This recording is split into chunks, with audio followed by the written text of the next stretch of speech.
I'm just glad you remember how to do all this. Technology's hard, isn't it? I forget the same thing every single time, and I don't have my Yahoo password saved on StreamYard. Yeah.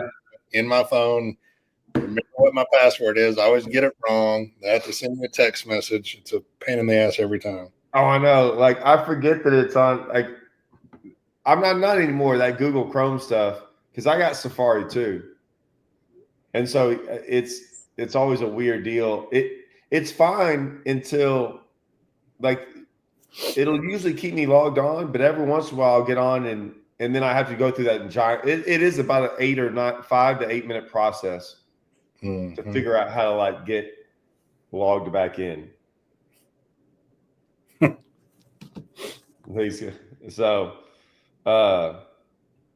yeah. So I haven't I haven't talked to you about. We can just get right into it.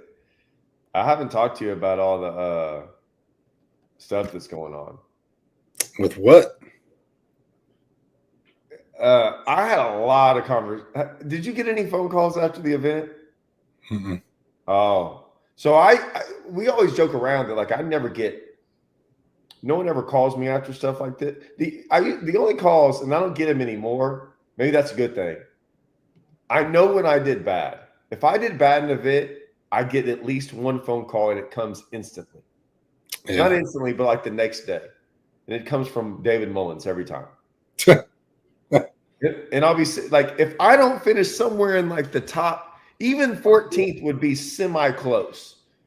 But if not, he'd call me up and he's like, "Hey man, you know how David is. Hey, whatever. Freaking. So we're in the. Did you fish down there the other day? Did you break down? Yeah, like man. Oh, okay, I didn't know you. Like I looked up there, and I mean, there it comes. And then he's gonna tell me all the people he knows that beat me. Mm-hmm. And so I obviously did well enough that I didn't get a phone call from him. I haven't been getting a lot of phone calls from David after he got married. Oh yeah, that's true. He got married and quit calling his buddies. Well, like I found out about it at ICAST. Like I was talking to him and he was like, "Huh?" That's when I found out. And they weren't married, but they were getting married, and I was like, I just shook my head. I didn't even go down that road of just like, oh, that's how you let people know. Congrats, I guess. That's not even how I found out. I was at the bar, and I've never seen Mullins with a girl, and I like walked up the stairs in whatever that bar is we all go to, and Mullins was standing there holding a beer with a blonde girl, and I was like, what is going on? And he was like, what do you mean? I said, I've never seen you with a female. And he was like, this is my girl. I was like, what are you talking about, dude? She was there the year before. Me, him and her, my buddy Kelly, we all went out to eat the year before, but he didn't like. That was like the only time that they kind of came out or whatever. You know what I'm saying? Yeah. So, yeah. What is this? So this is funny. So like, this is what happened, right? Well, hold on. What is this? Oh, there you go. So, but yeah, like the Mike Hawks thing. Mike Hawks has been out a while, or not a while, but like he kind of popped back in because I had a lot of people go, "Hey, did you see he was fishing this event?" And there was something that happened the other day where I made a YouTube thing or I did something, and people were going, "Hey, who ended up like?" Who's this guy and who's this guy? And we were looking up things, and I was looking up, if I don't know your name, I'm looking up who you are. And usually I can tell. I was like, I don't know why it got brought up with LiveScope. If people are going to get mad about the LiveScope thing, get ready because we're about to talk about it. Yeah. And it was the BFL I was looking up at Toledo Bend. And I just started looking up people's names, and it was like 9 events fished, 10 events fished. And I'm like, Oh, high school, college guy. And they were all in the top 10, other than the guys I knew like Cole Moore, Tater Reynolds, you know, things like that. So Kobe Miller was up there. It was all this live scope thing. And I was going, okay. And then all of a sudden this thing pops up and it was like, who was it? Me. And I still use live scope, but not like they did, but me, you, Mike Hawks, and I guess McCall. There could be another guy in there too. I just don't know if this is just all speculation on whether or not they were using it. You know what I'm saying? And like I said, I used it every day. I weighed in a fish every day from it. But I might have only used like day one. Day one, I used it to just go. I had planned on using it the whole time, but I weighed in like 4 of my 5 fish without it. And then day 2, I weighed in 1. And then day 3, I weighed, well, I'm not going to say what I weighed in day 3, but I'd say not very many on day 3 either. Because my day 3 comes out tomorrow and the next day. So I don't really want to talk about day 3. I know 2 20-pound bags at least came out of grass. Like all 5 fish over 20 pounds came out of the grass. Well, McCall's did. And the guy I sent you the picture of next to me, I said, do you remember this guy? Do you know this guy? Who was that? I don't know. That was Mike. Was that Mike Hawks? I don't know. He told me, and I believe him. He said he caught 20 pounds out of the grass. You know what? He had 20 pounds, 4 ounces, 8 ounces, whatever. Yeah, but I couldn't tell who the picture was because it was so not good. Like it wasn't good. Well, all I'm saying is I knew McCall had caught 20 pounds and that guy did too. And what you did and what I kind of figured out the last day when I had to go to the grass, and I caught one of those fish I weighed the second day when I had the big bag came out of the grass too. But like if I would have just got one day to practice, we've already talked about this a little bit. You know, like I feel like you could catch 18 to 23 pounds out of the grass if you had a good little milk run and everything worked right. And now you're still not catching 27 out of the tree.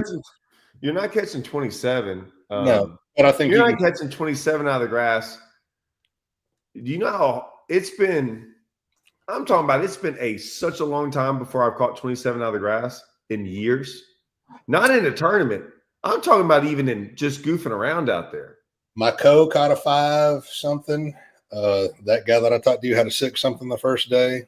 I caught multiple 3 3/4. You could get low 20s. When I say that, like very doable, like you could compete for the top 10 out of the grass.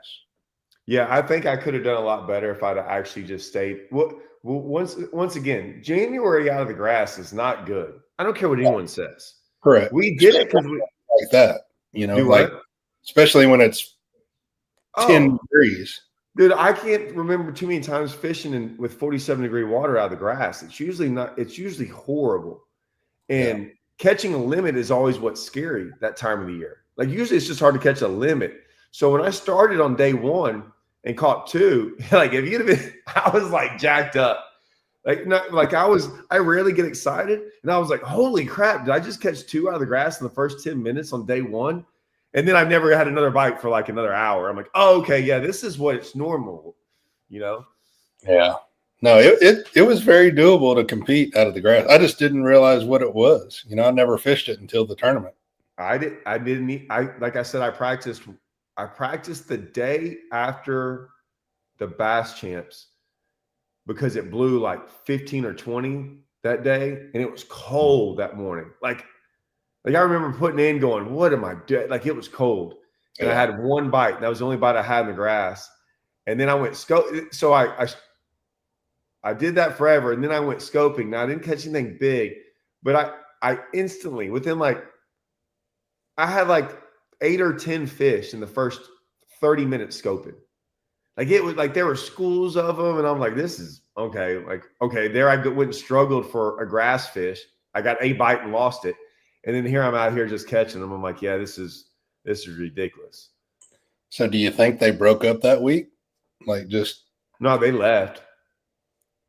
The grass, those fish, and I think I told you where those fish were. They were gone, and I never saw anyone fish. Like I don't know where they went, but they were shad for like 1,000 yards, maybe more, and I never saw them again. I don't know where they go. I wasn't gonna look for them either because they weren't like. I don't think you'd catch a good bag doing it. I was just going, oh, if I need some fish real quick. Yeah. That's how day one. I went and scoped day one to catch some fish. And then day two, I did it to catch some fish. And then I really didn't care about day three. Yeah. I mean, I talked to you. I wasn't on anything. I practiced hard, you know that, but like Yeah. I found a couple little cranking deals that ended up paying off, thank God. But besides that, like I tried the scoping deal. I found like one little bitty group of them in some timber that I weighed a couple of fish off the first day. They were small, but like I don't know. I don't even know where anybody was because I ran north past everybody every day. So I saw a couple of groups of boats, but besides that, it was just, I don't know if they were on the other arm or what. There was only one person up there where I was, and we both talked about him. He did good. He finished a place behind me, and he was scoping out. Yeah, he was yeah, and I think I saw him I probably saw him because I was up there day one. I rolled up there. I also had some other stuff up there. That's where I found, it's been a while since I found a school of fish, or not a school, but like a spot that had like giants on it. And I found it. And I found it on Monday. And that was the day I only practiced like half a day because I had others. And then we didn't practice on Tuesday. And I went up there day one and they weren't there. And then I never went back. Just because it was so far away from everything else what I was fishing. But yeah. And this guy goes, Johnston Renault won a major tournament. Yeah. That's Toledo though too. And the only difference between Rayburn and Toledo grass had there's grass in like 17, 19 foot. So yeah, when you get grass in 17, it's totally different. Yeah, 17, 19, or yeah, we're fishing grass that's like this tall. Yeah, no, it's not Toledo grass, or not where I was. I know there's a lot in Five Fingers, but I can never catch them in there. I know you catch them in there, but I caught mine. No, I hate it. I hate that place. I just went in there and happened to get one bite in there, and then I only got bit in one place in there, and then I didn't try it hard, but like I said, I know enough about. It's kind of like you on fork. Like if you go with and you know what a bite's supposed to be like, and if you go try that bite for like 3 or 4 hours, then you're like, okay, this is what I thought it's going to be like. I'm not going to sit there and like spin my wheels trying to do it, especially when you know it's not the way to win, and it wasn't the way to win. And it's weird how people. I never fished it. I knew I couldn't win out of it. You know what I mean? Well, I didn't. That's why I didn't want to, and it pisses me off because everyone's like, I don't know what I'm supposed to say to this, but like it's like you like it's like if you knew that if you went and like did something, like say you went and live scoped, right, a little bit. Yeah, tried. But you're on like 12 pounds, right? Yep. Okay. And I never caught a big fish the whole tournament. Right. So imagine going and doing that, and then you did what you did behind me, and then someone's like, well, why did you do what you did? Or they're like, you should have been doing this. And you're like, hey, you finished what, 15th? Mm-hmm. And then all of a sudden, like, I finished 14th. And then they're like, well, you shouldn't have been fishing the grass. And I'm like, well, I could have just caught 12 pounds a day scoping and finished 50th. I was like, look, man, I didn't know how to catch 27 pounds. Guess what? No one did. One guy knew how to, and he didn't know how to once the wind blew. Correct. So I was like, man, we all are just. He also told me like he's been there for a month. What? Yeah, he's like what's his name? I already forgot. The dude was cool. Brody. He was cool as shit. I met him after the weigh-in, but or he might be a jackass, but he was cool to me. Is what I'm saying. He seemed pretty cool. He's pretty much like a professional Toyota fisherman. You know what I mean? If that's a thing, like he was heading there and going straight to Pickwick. And is it a thing? You tell me. Just look what he just won. He won $76,000, and he's won an Open or Toyota on Chickamauga or something like that. But like he was with that with Chad. Chad finished top 10 too, and he was like, "Dude, I was out there every day for like a month." And maybe I'm lying. Maybe he was out there for a couple of weeks. But what I'm getting at is he knew exactly what fish was in exactly what tree that he caught them out of. You know what I mean? No, I don't know what you mean because I don't. Well, like he didn't just go fishing and stumble on 27 pounds of bass like I was trying to. Yeah. I stumbled on 23 pounds, 11 ounces of bass the second day. This dude pretty much, I'm not saying he knew he was going to catch 27 and 27, but he knew they were 5+ pounders he was going to throw at when he started on day one. You know what I mean? Yeah, he did, especially when he was 2 hours late because broke his hot foot. Yeah. So there was a difference there from my practice and your practice to theirs. Yeah, I mean, I caught a big one. I can catch a big one every day. I said I'm gonna call a 5-pounder a big one. Yeah, I can catch one, but when you only catch one a day, and it's so random when you catch it, 5-pounders in the grass don't seem random. 5-pounders cranking. Just 5-pounders out of the grass never seem random. 5-pounders out there scoping when you catch 30 or 40 or 50 and only one, you can tell you're like, yeah, I could easily go catch 100 and not catch a 5-pounder. Right. And then you don't see that many for whatever reason. Then you sure don't have a chance at catching a 5-pounder. But the grass deal, I started in the grass because I actually thought I could catch a big one in the morning time doing it. And then I was like, I'm not really on anything in the morning time. Me and Russell had fished some tournaments. We had one place in the morning where we caught some big ones. And then I kept checking that place, and that place stopped having them. And so that was like 3 weeks earlier.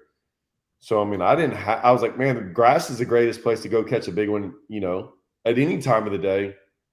But especially at the morning time, I was just like, I've got nothing else to do for an hour. Yeah. And I never started in the grass because I was looking for, 10 years ago hole, a hole you pull up on and catch them every cast deep. So we are not going to talk about that. I don't want to hear about it because me and Russell, I talk to him every day, and we were joking about how the fact of we have probably 100 spots that we've caught freaking, maybe not 100, let's say 25 over the years that were like, none of them are good. None of them. You couldn't pull up on any of them and catch a fish hardly anymore. So we just laugh at if we had a spot that was good at one point in time, and I'm like, here comes Lee. Yeah, one of these spots back in the day. No, we don't have those. Those suck for us. Yeah, I got lucky. I will say that. So listen, I want to get back on this because I don't want to speak for.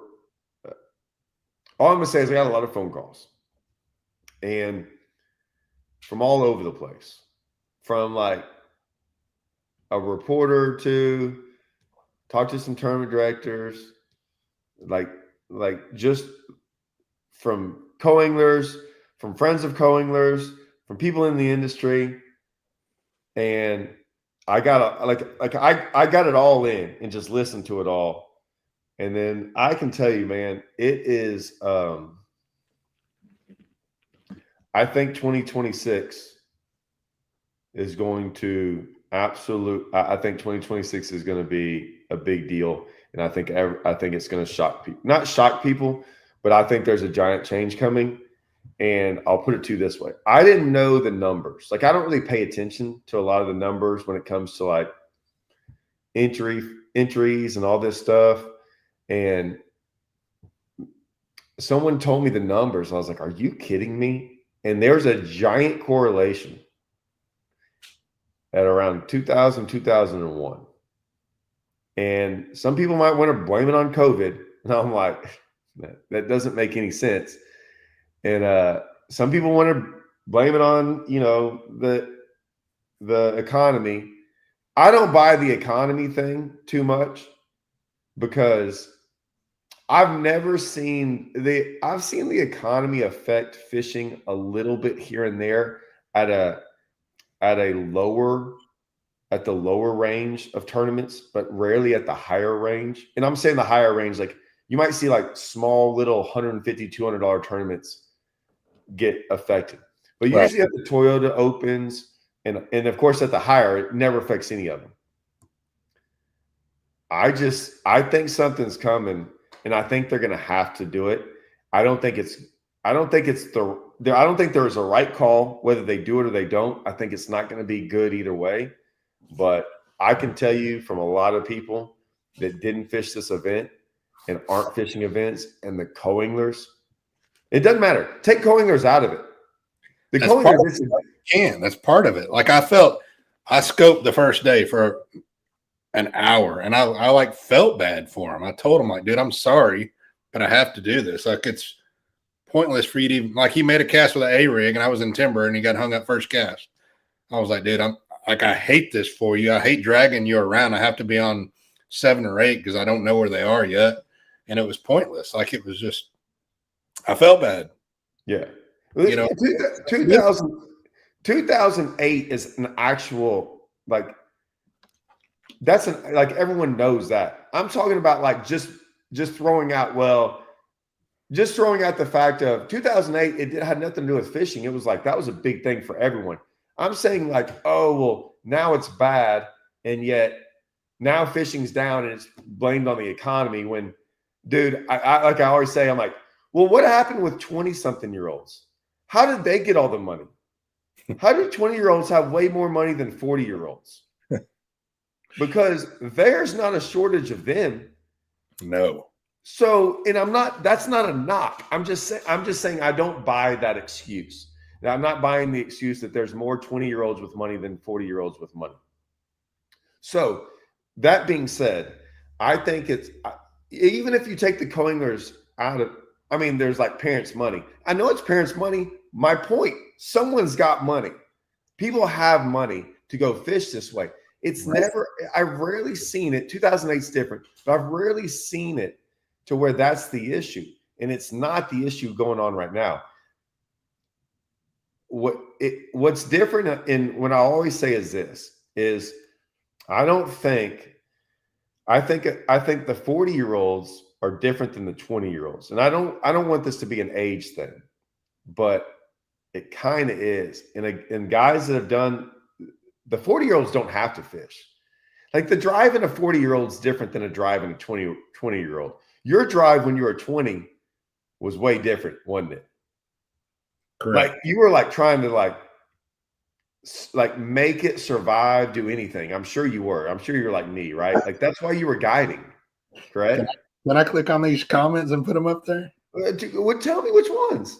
This dude said, damn, Todd, I asked for advice for a Kentucky boy coming to Rayburn for the first time, and you sent me to Five Fingers. Well, yeah, but I went to Five Fingers. Like I fished in there.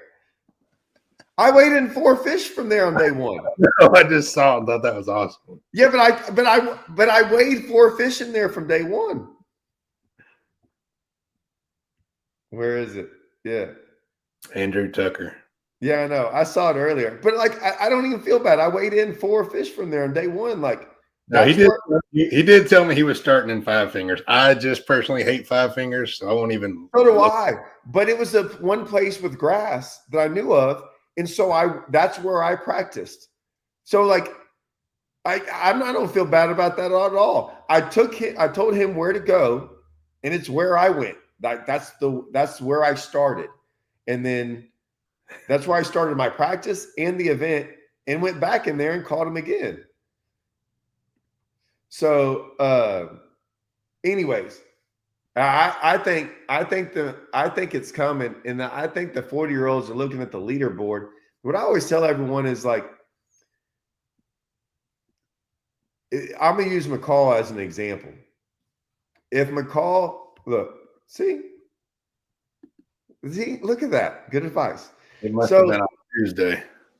if McCall had caught 25 pounds and was leading it, okay, everyone from around the Rayburn area, and this isn't a knock on McCall. I don't think it wouldn't be a knock on me either. This is just how it is. Right. You're like, oh, I know what McCall was doing.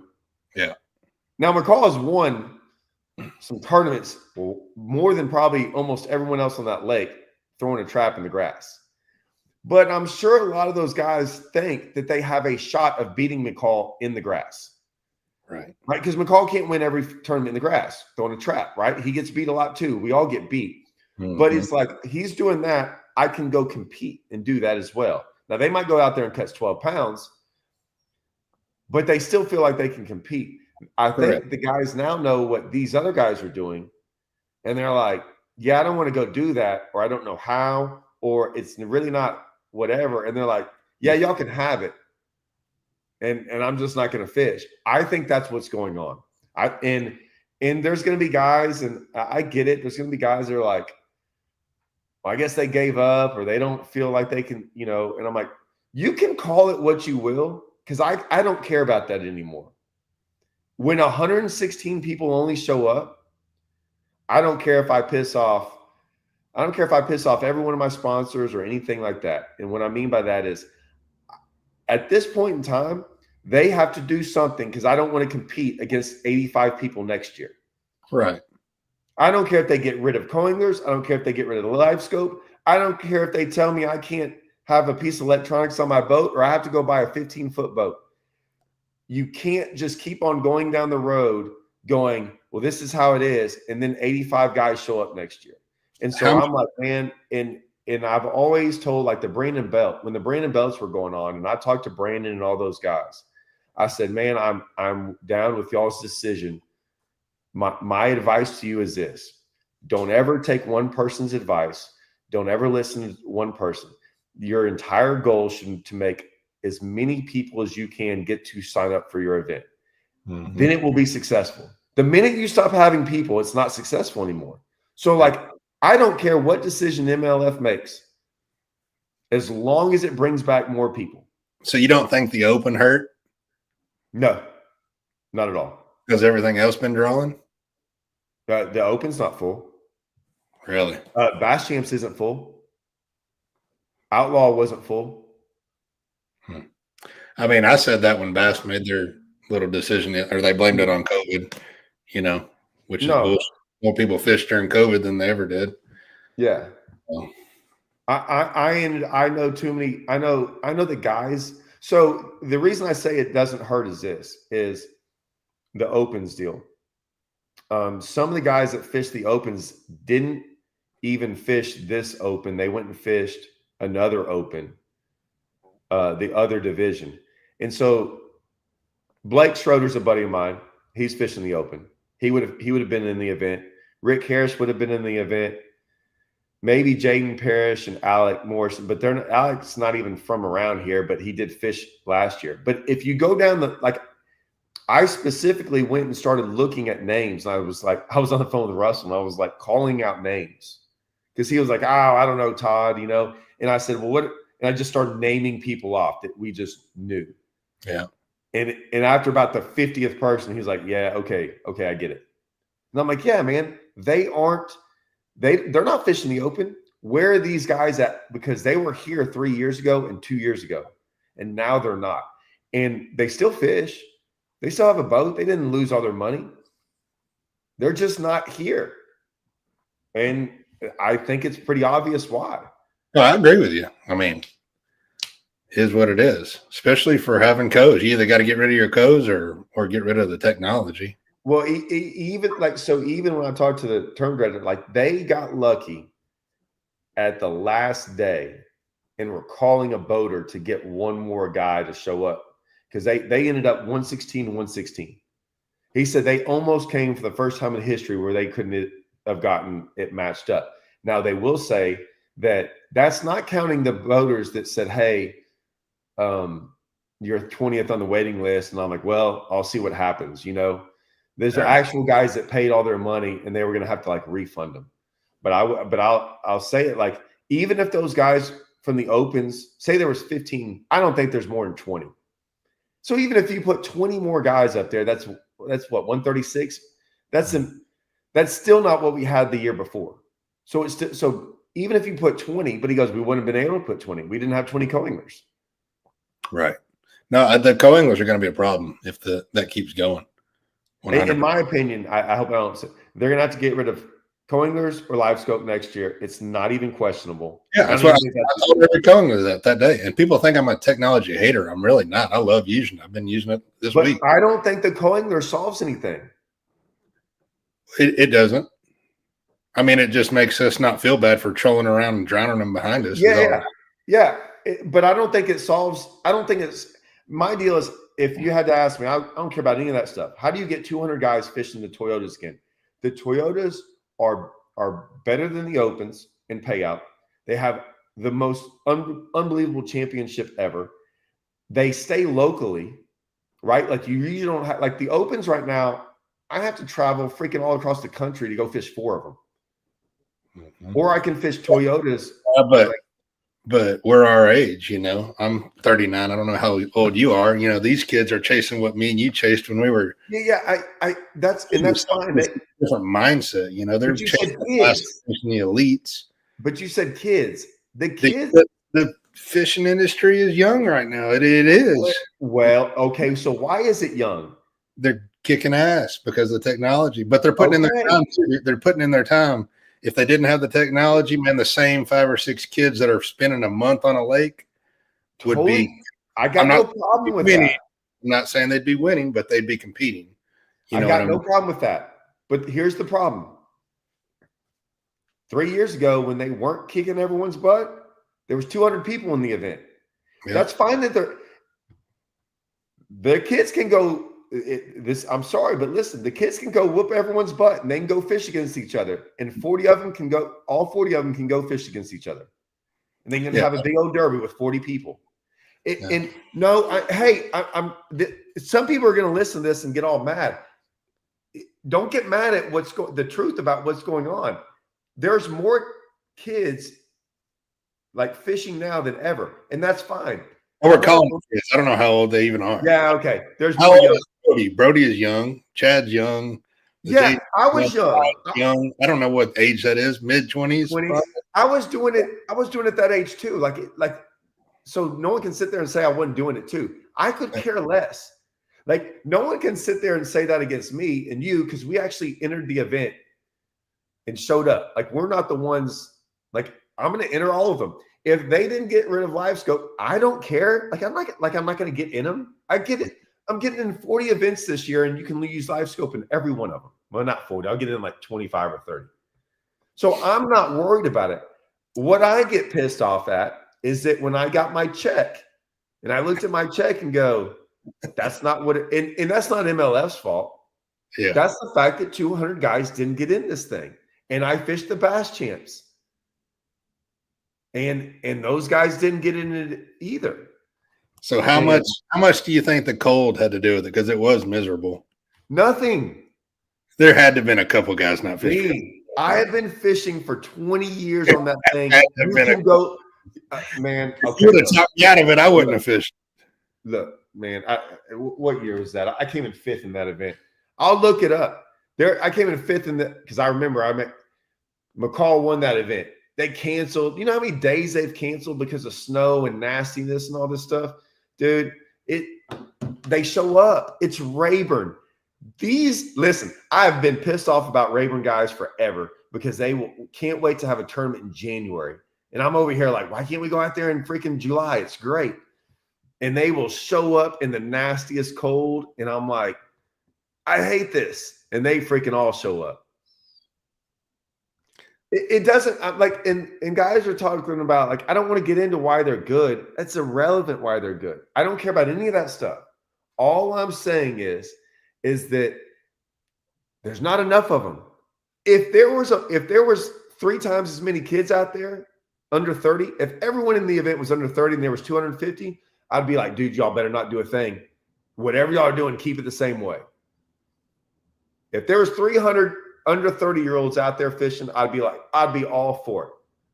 I'd be like, heck yeah, man. And if I came in 100th place, I'd still be going, I don't care, because I'll figure out, I'm going to figure out how to catch fish eventually, right? Somewhere along the way, I'll freaking, in that way, and I've always said, at least if I get a check when I catch them, it's a good check. It sucks when you go catch them. Like this guy. Dummy. See, I'll say it to your face. You're not listening. I don't care if you're young and you can catch them. I care that there's no one showing up. Or maybe he's not saying it to me. Maybe, my bad, E. Martin. Maybe he's not calling me jealous. He went the other way. Maybe he's calling all these other guys are jealous. They might be jealous. It doesn't matter if they're jealous or not. It's irrelevant. It doesn't matter why. That's fine if they're jealous, but they still didn't show up. And if they're not showing up, no one's going to get paid. Todd ready to fight. No, I'm just saying, like, man, it's just.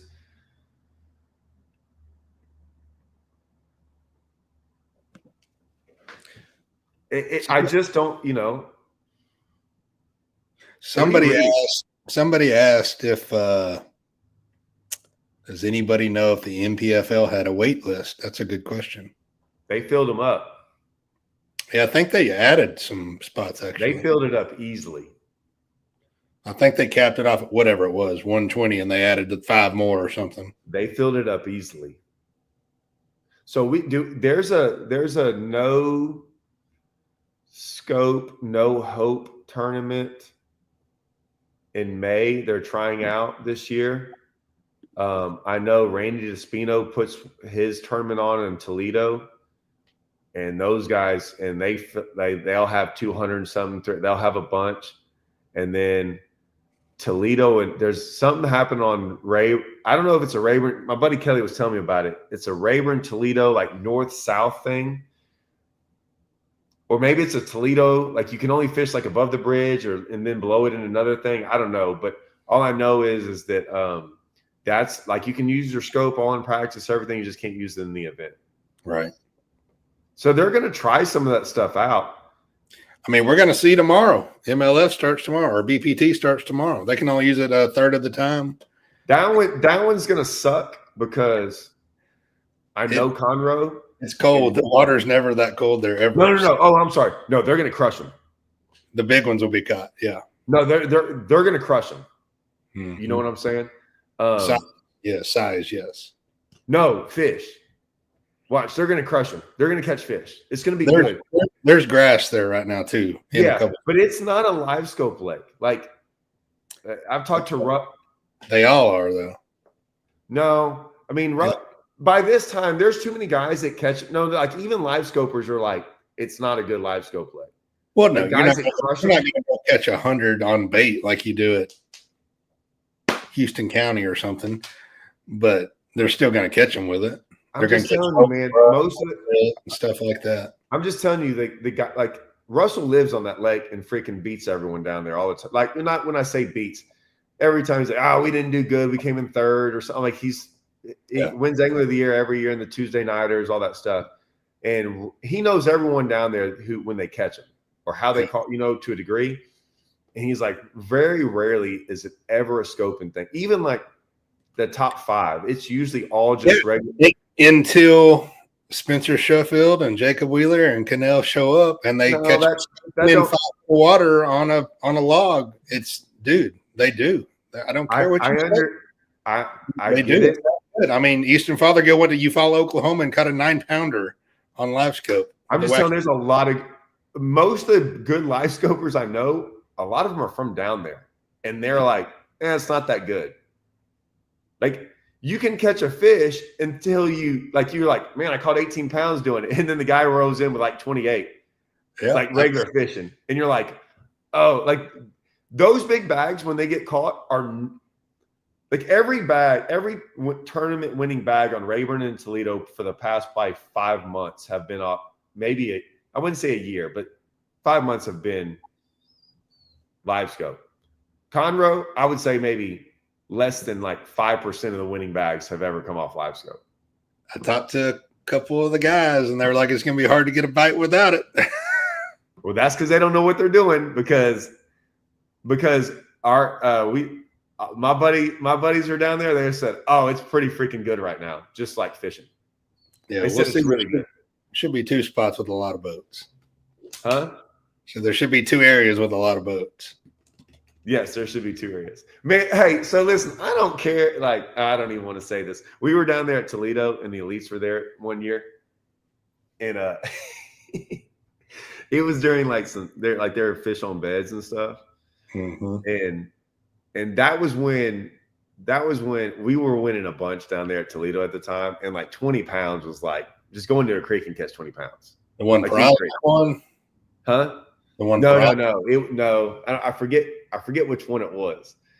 It might have been. All I know is it was showing some of the elite guys, and they were up there like catching like out there fishing for like 11 pounds and like talking about this, and all of us were sitting there going, "What in the world are they doing?" Now the guys that were up there, they were crushing on them, but then you still have some guys like, "Hey man, you're way overthinking this."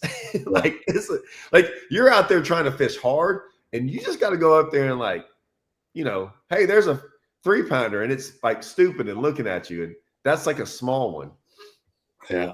Someone like the tournament I won, someone was like, "How many waypoints you have?" And I was like, "I don't know, like 40." They're like, "We have like 200." And I'm like, 200? And they're like, "You've only found 40?" I'm like, "Well, I've only found 40 over 4.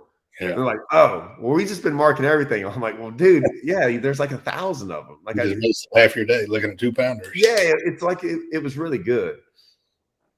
There's gonna be some guys catching, dude. I'm telling you, like some just like old school grad, like. I agree, 100%.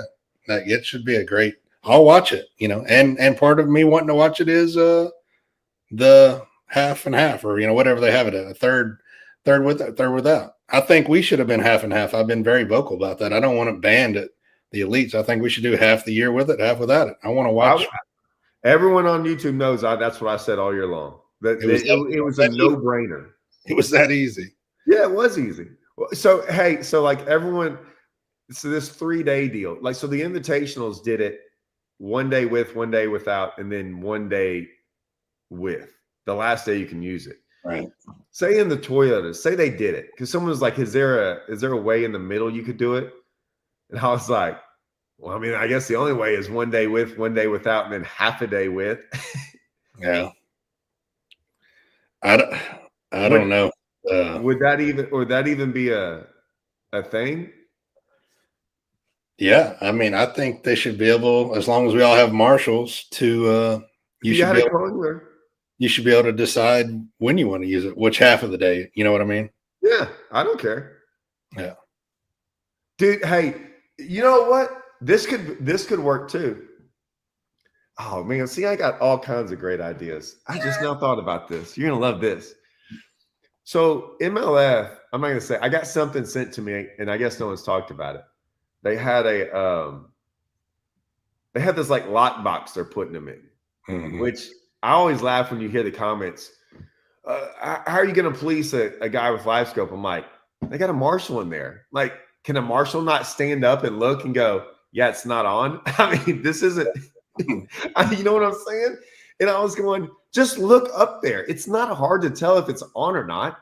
If the black screen's not on, they don't have it on.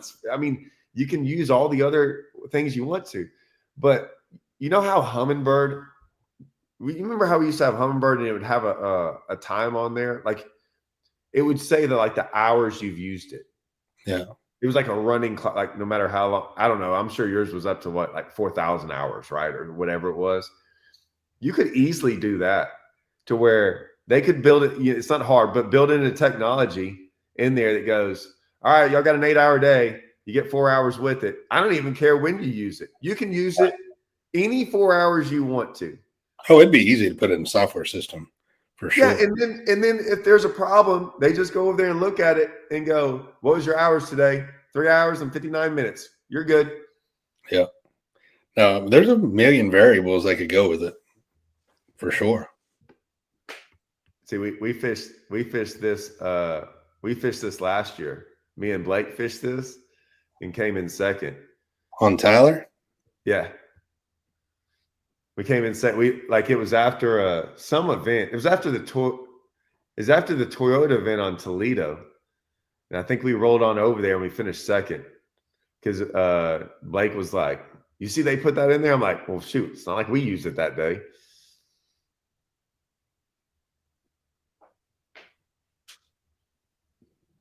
See, so you said that there were some guys on the Sabine.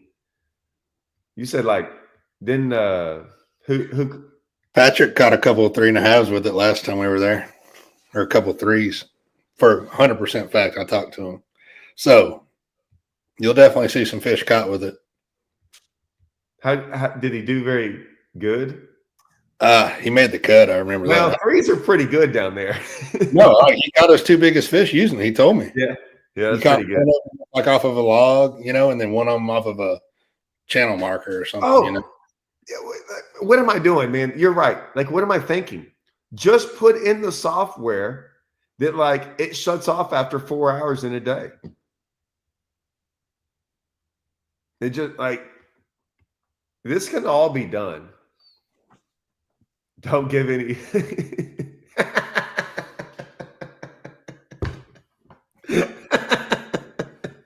I'm not even going to say anything, but that's funny right there.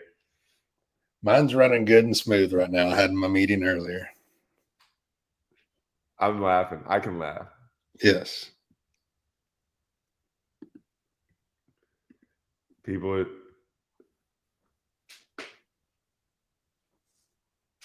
Listen, they might do that. That's fine. But man, they'd have to I don't even care at that point. Good luck. They'd be driving all over the lake, putting it down, putting it up. And it's not that. Most of the time, wouldn't you agree? LiveScope doesn't help you catch fish that you can normally fish for. Correct. That might show you that they're there or something, but yeah, but so could a sonar to a degree, everything else. I care more. Like you saying, you could see them coming out of the grass after your crankbait or trap or whatever you're throwing. Yeah, that they didn't catch them is what I'm getting at. Well, I did catch. I was catching fish though, so it wasn't that. It just showed me that there was more fish there, but I already knew there was fish there because I was catching fish. Right. So it's not that I couldn't catch them. It's just that I just noticed stuff, but it didn't change the way I fish. I didn't try to fish for those fish. I'm not even saying they were big ones. I'm just saying it changes the way. Those aren't the fish that everyone's winning off of. No, they're winning off of fish that you have to keep that thing down there and really, I don't see. I think that Andrew told me that you're still allowed to use 360 on NPFL because they were asking if the 360 and the 2 periods. I don't know what BPT's rule is. Do you? I don't know. I know NPFL you can use it. Use 360, yeah.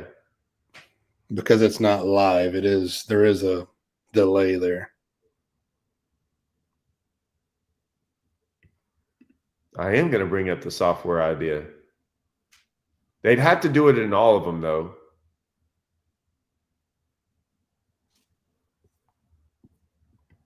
It's not about, everyone's always looking for the right answer. I don't really, because here's my deal. And I'm going to talk about this another time when we just talk nothing about LiveScope. But I will say this. If you got rid of it or kept it, the problem is, and they might not like to hear this, I can't help it. I'm just saying it's the truth. The damage has kind of been done on the fact that it's created a divide. And whatever you do doesn't really fix that divide. It masks it a little bit. You can kind of mask it a little bit, but you can't really. Right. It might take 10 years. And this is what sounds bad because I agree with this. You can move on and say I don't care about any of the other guys, and we're going to move on with this technology moving forward, no matter what. And if you do, that's great. And I think in 10 to 15 years, it'll sort itself out. And the reason I say 10 to 15 years, it takes all the guys in their 20s right now to be 40, 45. And then there's still a whole bunch more 20-year-olds coming up. And then they're all used to it. That's a long time. And that's why I was saying is there's more young guys in fishing now than ever before, which I'm totally like, dude, that's great. I could care less. Like I go fish against them every weekend. I don't care. Mm-hmm. Like I was that guy too. I'm not gonna diss on a guy that was me one time. I'm just saying though that and I know they don't think about this, nor probably would I have when I was 20. I was just out there trying to freaking make $1 or $2. But they do have to, they're gonna start looking up going, man, yeah, we want it this way and it's great for us, but no one's entering these events anymore. And their checks are getting smaller. And if some of them don't care, some of them may not, a lot of them, if you got $100,000 boat and you're 20 years old and you didn't work for it, that check, that cashing that check isn't a big deal to you. But man, to me, it still is. Yeah. And so, they might, I'm not, most guys in their 20s aren't sitting there like thinking about it like we do, but I'm just saying, I think about this stuff all the time. I think about like, these tournaments, how do we make them grow? And a lot of guys don't think like that. They're just out there doing whatever. No, and it's got to be I got to find a charger. It's got to be looked at the other way too. If we do away with it, how many 20-year-olds do we lose? None. You know what I mean? None. I mean, there'll be some, I think. None. I already thought about this. This is my I wasn't going to talk about this. This was my big revelation. None. None. Zero. I don't know. I see a lot of them just scoping. Zero. You ready for it? Dude, it's not like I think about these things. Zero. You want to ask me why? No, hold on. I got to find a charger. I'm going to be gone. Yeah, you better. Todd, are you going to go to the Classic to watch Lee win? I'll go to the Classic. I think Lee has a 0 shot of winning. I don't think he has a chance at all. I don't think it fits his style. I don't think he's mentally prepared for it either. The guy can barely get on. Look, he doesn't know how to charge his computer. He doesn't know how to sign up and get on Google Chrome. It takes him 10 minutes. No, I mean, I think he's going to do really well in the event. I plan on him winning. I'm picking him to win. It's going to be, I can do it all the time.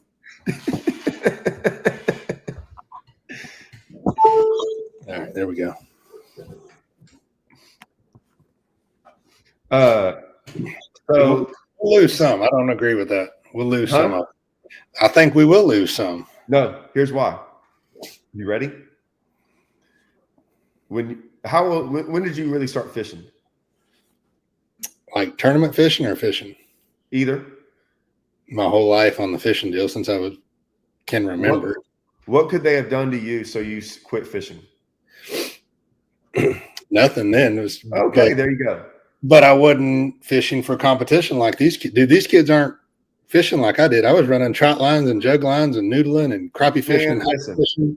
These dudes are fishing and fishing to win. Wait a minute. Everyone sits there and talks about how these kids put more time in and more work than everyone else, correct? Yeah, for competitive bass fishing. That's all they're doing. I don't see them. Competitive bass fishing is not going away. If you took it away, how many of them just quit fishing altogether, competitive bass fishing? I mean, I hope none. I'm just saying I feel like that would be the only down on that side of it. Okay, let me ask you this. If you took 120-year-olds, 20 to 25-year-olds, or 145 to 50-year-olds, okay? No, seriously, think about this. I'm listening. And you put up all the obstacles you have, right? If money's not one of them, but all the obligations, all the things, all the wants, all that, like all the things, like I'm going to safely say me and you are different. I know you're not that age either, but I'm saying like we've had a drive I would say we've had a different drive than I would say 99% of most people because we're still doing it to this day. Correct. So none of this stuff will ever quit me from fishing. Like if this is a controversy in my life, this is like the smallest one. This is easy This is easy compared to me trying to put up rent money when I was in college and doing all that and working at Papa John's and doing like that was hard. This is like a joke. This isn't even a big deal to me. Yeah. For me personally. So if you took those guys and go, how many of the 45, 46, 47-year-old guys are like, yeah, man, I see what's going on. Could I fish this thing? It's kind of cold. I don't know, man. I can also just fish a team tournament next weekend. Not one 20-year-old is doing that. They're freaking getting their money. They're out there. They're working hard like everyone says they are. Everyone tells me that they work harder than me, right? That's what they all say online. And so I'm sitting there going, so those guys are just going to quit? Not a chance. Now, are they going to be pissed and have to go figure out how to fish? That's not my problem. Hey, like, so what? I'm with you, dude. Like I'm on that page. I said that earlier. Like the same guys are still going to go out there and figure out how to win. So in this fishing deal, and I've helped out a lot of tournaments, and we've seen a lot. You can't like if you just go after that select few, you never go after the freaking 100 guys that are always going to fish. Those guys are in it. You got to get the other 100 guys that are on the fence. Yeah. And if those guys start leaving, you better change something because those are the guys that actually matter. It's the other 100, dude. It don't matter what you did; they're going to freaking fish. Right. And I'm telling you, that's not true. They're not. People that love to fish and do all this stuff, like we're freaking insane. Like we're a little insane. We're not right in the head sometimes. Correct. Just go to the gas station when it's 26 degrees outside and raining and look at all the people looking at us. Like they think we're idiots, and we are. And we're like, yeah, going to go do it again tomorrow. I mean, that's what we do. Yeah, I was the only boat in the snow on Rayburn, on the highway at least. Listen to this. What a great look. See, I love awesome like ideas like this, but that is so awesome right there. Could you imagine one of those live scopers with 4 fish just freaking out like for hours trying to catch number 5? And then watching a guy who already has 5 out there live scoping smashing on him. That would be hilarious. Wouldn't that be? See, listen, man. That is. Hey, Rye. I can't even. It should be. Anyways, what a freaking. I'm using this, dude. I'm stealing it. Just letting you know I'm stealing it. I'll give you credit, but that is awesome.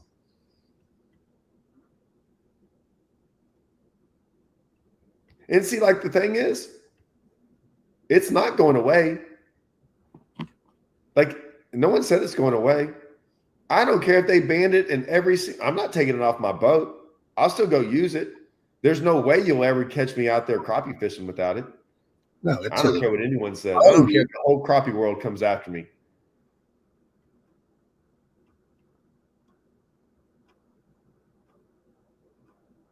Did you hear? I didn't realize this too. I didn't know about the rule. I didn't think about it. Because, someone asked me like, hey, do you have 2 live scopes? I'm like, well, yeah, man. You're like, I have tried to have 2 of everything on my boat, right? I don't use both of them, but just in case one of them fails, you remember, used to carry around a trolling motor, all kinds of stuff. But I guess a Kohingler brought one too, but they're in a rules violation if the guy in the front has 2 on because you're not allowed more than 2. No, I think they banned it with the codes now. They can't bring it. Oh, okay. Well, still, I was just, I know guys were dropping them off the back last year in some of the opens. This is wrong too.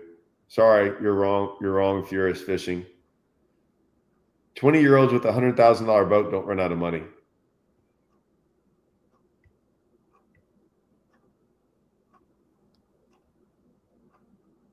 See, and the thing about some of this stuff is like, it's not the grasp on forward-facing sonar. Like,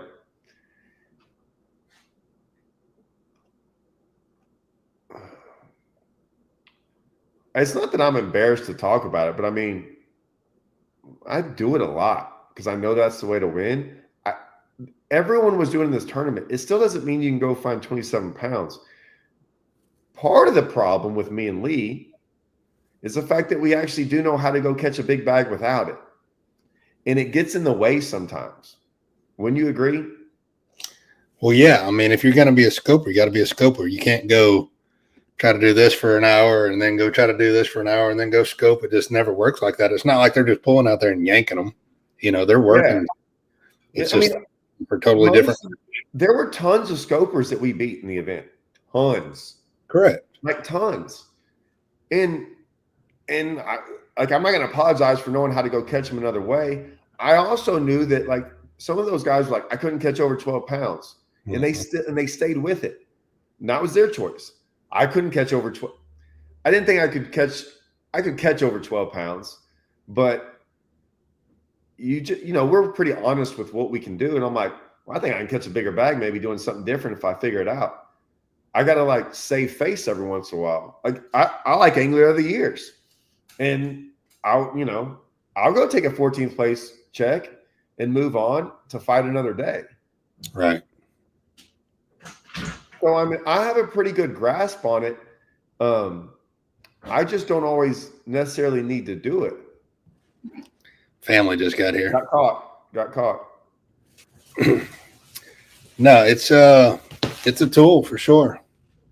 But that's nice. There's my wife. Hi. There should be one other kid too somewhere. See, I saw her at the event, but you didn't exactly introduce me or anything, so I appreciate I never saw you until the very end. I think I didn't have a seat at the cool kids table, the Rayburn Hammers table. Like I had to sit by myself on the side. You were up there. No, because you were in the. Everybody shuns anybody from out of town. Under the 16th. Yeah. Oh, trust me. They weren't talking to me. 16th through 25 had to weigh in first. You were in the cool kids table. You were in front of that. You were in the. I got the next level up. Yeah. Mm-hmm. Oh, okay. All right. No, none of those. I had a weird feeling, and then Brian Brandon came up and talked to me. But I was sitting up there with all them young kids, and they all looked at me like I was like this. I don't know what it did not feel like they were like waiting to talk to me or anything. They looked at me like, why is this old guy over here like standing next to us? That's what it felt like.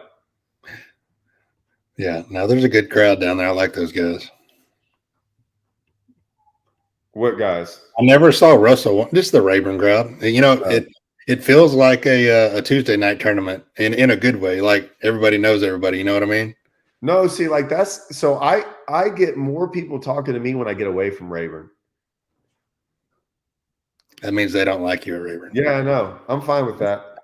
I'm fine, like no, the crowd's changing though, so the crowd's younger. So I'm kind of cool with all of them.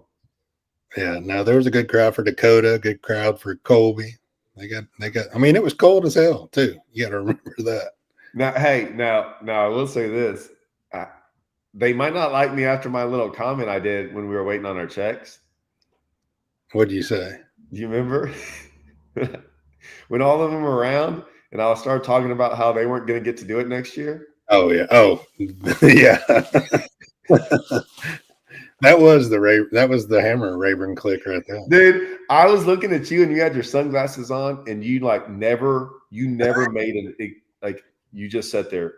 I was looking at the dude that I can't remember his name now. I'm so Colby? sorry.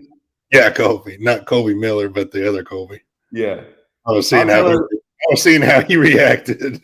Well, so all of them were scopers, and I don't remember what it was. Like I don't even remember where the conversation was going. I just knew like when stuff pops in my head, dude. I'm just that guy that likes to jack with people because it's funny, and I don't know what we were talking about, right? There was like 8 or 10 of us, and I said, and they were all just like, we were all waiting we weren't waiting for our check. They hadn't said come get our checks yet, but we were sitting there, and something popped up, and I don't know what came into my head, and I popped out saying, I was like, well, y'all better, I was like, y'all better laugh it up. Y'all better use it all you can because it's gone next year.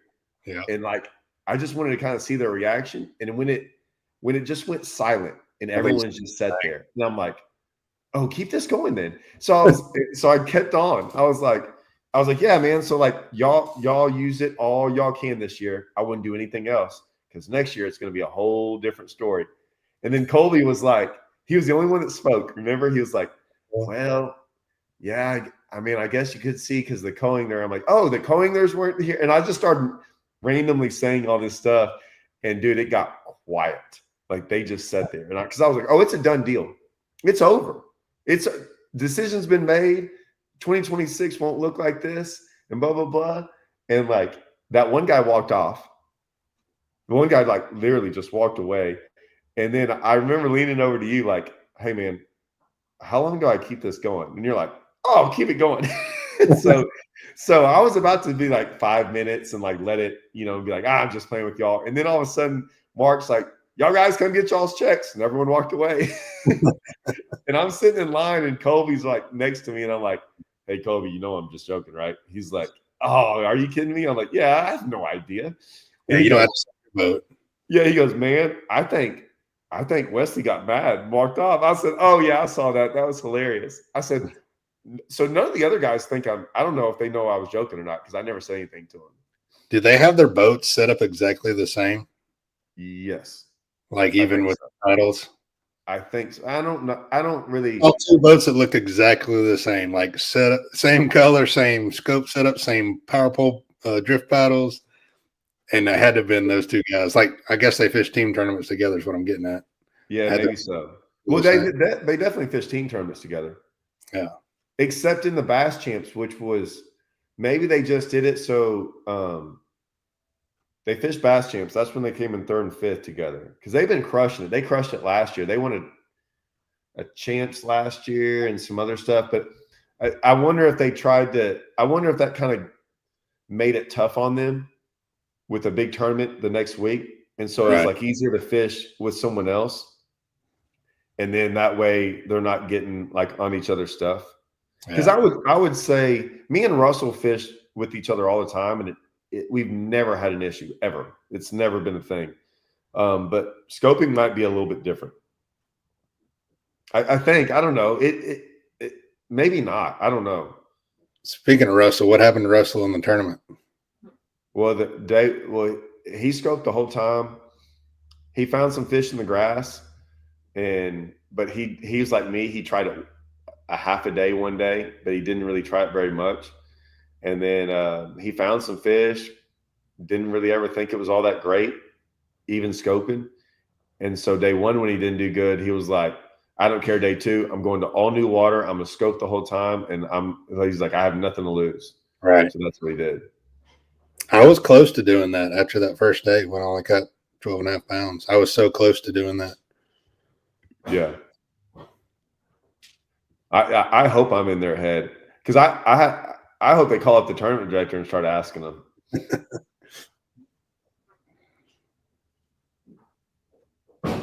Did Russell fish that event? See,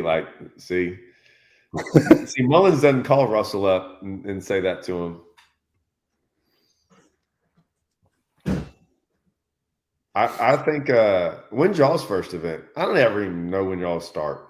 We leave in pretty much 2 weeks. Oh, this is great. I love questions like this. Where are you leaving to? St. John's River and then Okeechobee back to back. Are you the favorite for the Classic? I would say so. I am the only angler that's won multiple major tournaments there, or big Texas regional tournaments. This is why I like you. Oh, I'm so glad you didn't give some stupid political answer. No. Why no? There's not a lot of history there with our guys besides Zaldane being a local and. Well, they had a Classic there before. Yeah, but it was in May or June or something. Was it? Yeah, it was that year of COVID, and they moved it till the early summer, and it was flooded in the bushes. The one that we had a tournament there. We had a big team event there, and it was flooded like that. Because there were willow trees, like fresh new willow trees in the water. Then I remember that, and I was like, "This is going to be like it was going to be We thought it was going to be a pretty cool event on how they called them because of that. This will be more normal, I assume. Yeah, it'll be You fished a bunch of champs there that time here in Triple T's. You know the deal. When is it March? Talk about it. Yeah, it's the last week of March. I know. I'm not going to talk about it. Yeah, it should be good. It should be good. The grass was real good the other day. The scoper's going to catch them out of the trees. It's going to be a good event. I think the weights will be super heavy on top. They're just not a lot of fish catching. Yeah, it's not a lot of like that. That's kind of like the Conroe thing, you know. Conroe and them were built a lot of like that. They have giants in it, like so. Russell will BPT. How you're not going to know this either. All right, guys, in the comments, tell us: is BPT? Are they 5 fish, and are they 2-pounders? The only reason I ask is that Conroe is a 16-inch limit, size limit. So I don't know what 5 fish limit. I don't know what they're doing BPT anymore. I'm not even dogging them. I really don't know.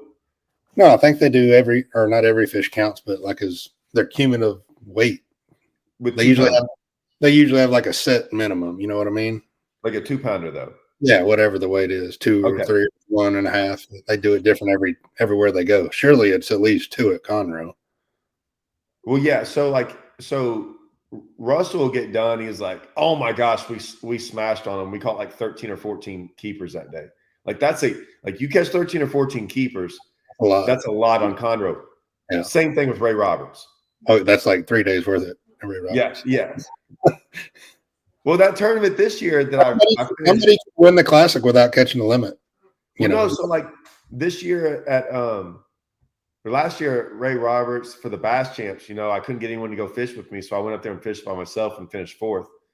And I weighed in 20 something with 4, and one was like I had one. I lost it twice out of this bush. It sight fishing. It was like I already caught the 7-pounder. And I couldn't catch like the freaking 14-incher. I couldn't get her out. Like she was so far in there. And one of those when you jerk on her, she'll like just come flying out of there and like hit like you actually want more weight on it so that doesn't happen. But that would have got me second, just a 14-incher. I still won the Cedar money. I won a lot of money in that event. One of the Triple T's got one with 4 fish, remember?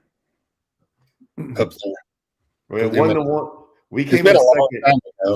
Yeah, we came in second 2 years ago. The last time they had one there, me and Russell, we led it all the way to the very end, and then some locals that said that they catch them up there.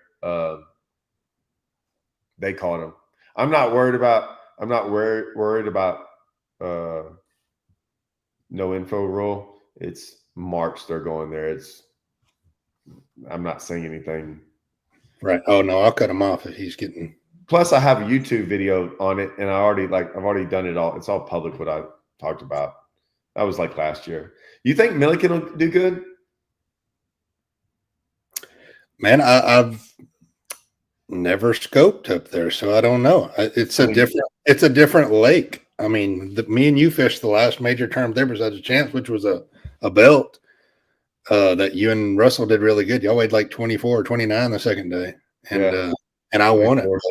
But I've just never – I know the locals just through the grapevine, being in North Texas since scope has been playing. I know they scope. I just don't know how dominant it is because I'm saying that to get at it's a different lake. It's got a lot of carp. It's got a lot of buffalo. It's got a lot of drum, a lot of catfish. And the trees are different than Fork. They're not like pole timber. They're gigantic cedar trees and hardwoods.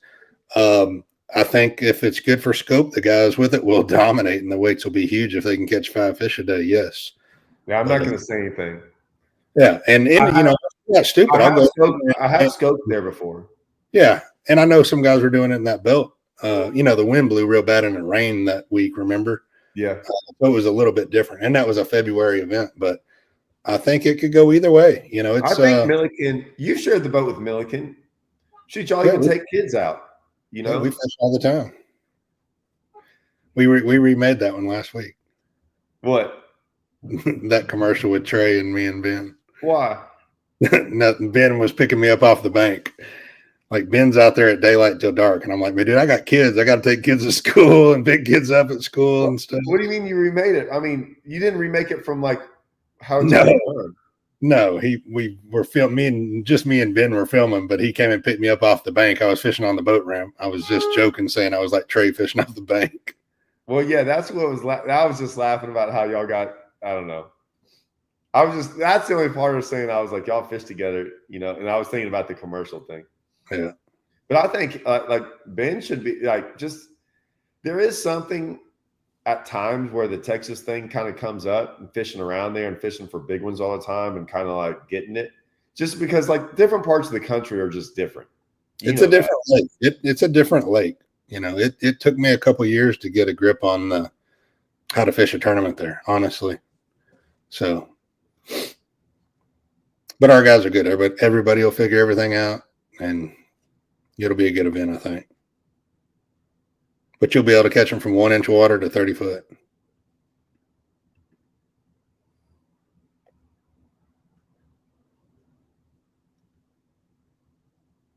Or does he post his on catches? I don't know.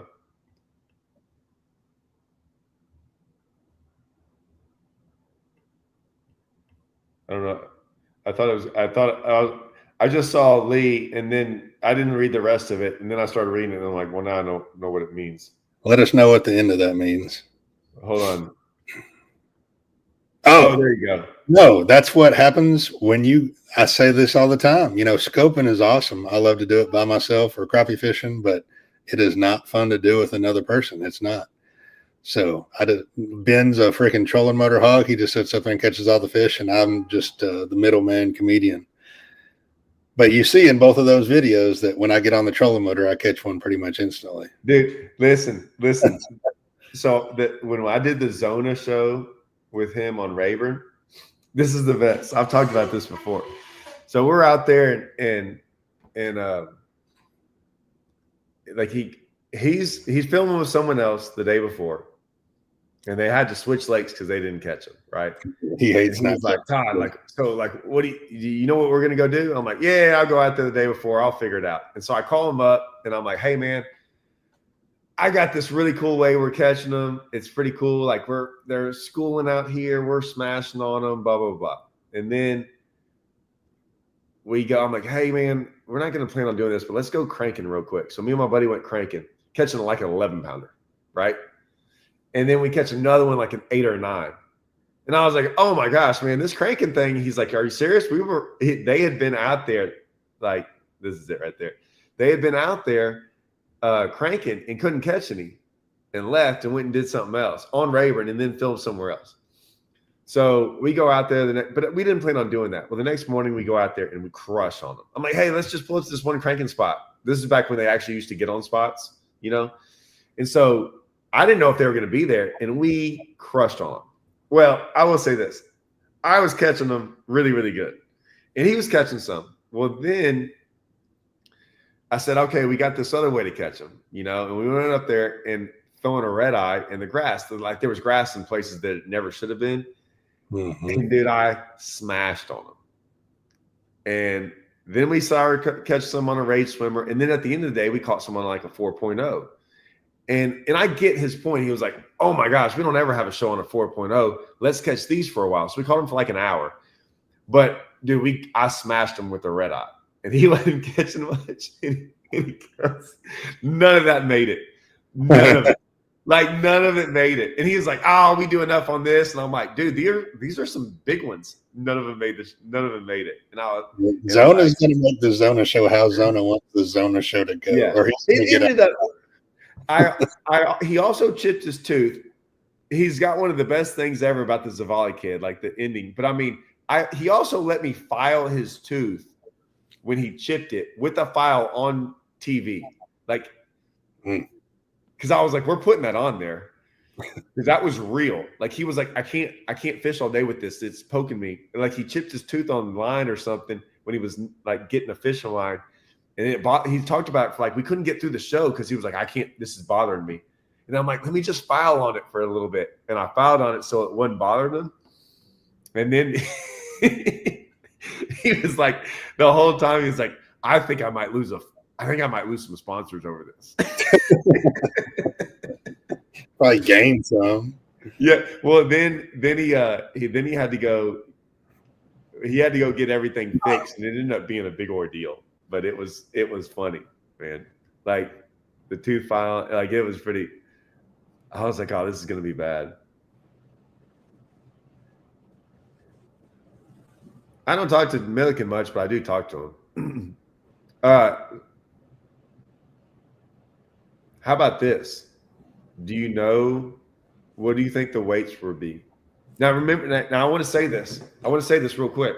Peter Bob. This is you want to talk no. You'll understand what I'm about to say. I'm not saying this is even going to help. What is it? Next week or the week after? I think it's the 14th, right? That's the weekend we leave for Okeechobee, so it's got to be. Okay, so today's 64 degrees. Tomorrow's 68. So 2 weeks until it starts exactly. So listen to this. 66, 68, 73, 74, 73, 71, 63, 62, 67, 69. Now the 10th, there's some like 56 and 58s. The low in all of those, Friday night, there's a 39 low. All the rest, some of them are in the, one day's in the, 2 days are in the 60s for a low. In sunny. What just won our, what was the total weight for our tournament? 27, 27, and 16. I'm going to say 52, 62, 68. I'm going to say about 68, maybe 69. I'm going to say about 68. So the deal with that getting warmer is I've never seen it hurt. The lake's up though. Is the lake? It's going to go up too because it's raining up here. It's coming down. Yeah, but it's raining a bunch up here today. Yeah, it doesn't matter where. I mean, Longview. I don't know how far south it is here. Longview. We'll catch a little bit of Longview. What I'm getting at is there's a lot in the water. Like people don't understand how much was in the water in some areas down there. Oh, I haven't talked to you about. I'll tell you off. You asked me if there was some fish and like some stuff up there. You know, you're like, I'm like, they don't get in that. They don't get in that, but there was. I did catch a fish or two out of it, sort of. You know what I'm talking about? No. Tell the world. You asked me if there's some fish up there. You're like, oh, there's a lot of this stuff in the water. You think they get in it? And I'm like, nah, not really. I think there was. So it's a half a foot. It's dropped. It's dropped almost a foot in a week. So and it is going to storm tomorrow, but a lot of times, even in storms, it just kind of depends on if it rains a whole bunch. If it storms in the lake, it doesn't matter. It matters if it storms where you're at, Tyler, Longview, Knack, Henderson, places like that. Anywhere where it hits the Angelina, way up there. It could be good. It could take upwards of 84, something like that, 28 a day. I'm not saying it will. I'm saying it could. Possibly. I still think about 23 a day around that same mark that we had the other day. The warming trend will make everyone smash them like better, and you can catch them like anywhere. Like I will say when it gets cold like that, I think the guys that figured out how to catch the big ones, they were all doing the same thing. I mean, a lot of the good Rayburn hands fish the Toyota, so they can't fish the open, but there's still plenty in it, you know? Yeah. But it might so a lot of times some of our biggest weights are when it's really, really cold because it kind of groups them up. I think that's not the case anymore. I swear to you, man. I will say, you want to get off the subject of something different? I don't care. They're not on those spots anymore. Like they were on one spot because I smashed it. Yeah, but maybe because because maybe no one's fishing it.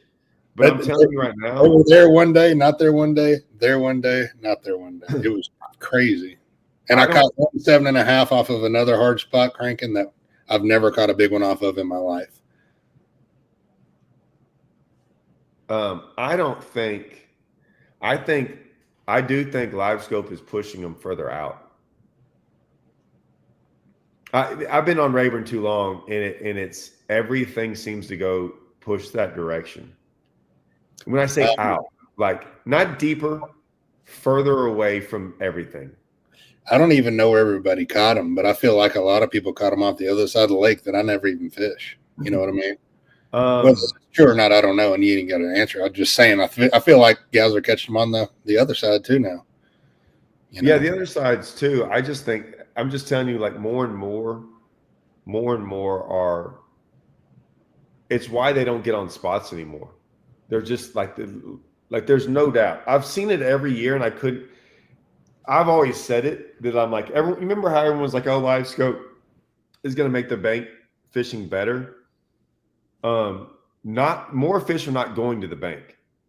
That's 100%. Huh? So there were still a lot of people fishing the bank. Well, yeah, because it's Rayburn. Yeah.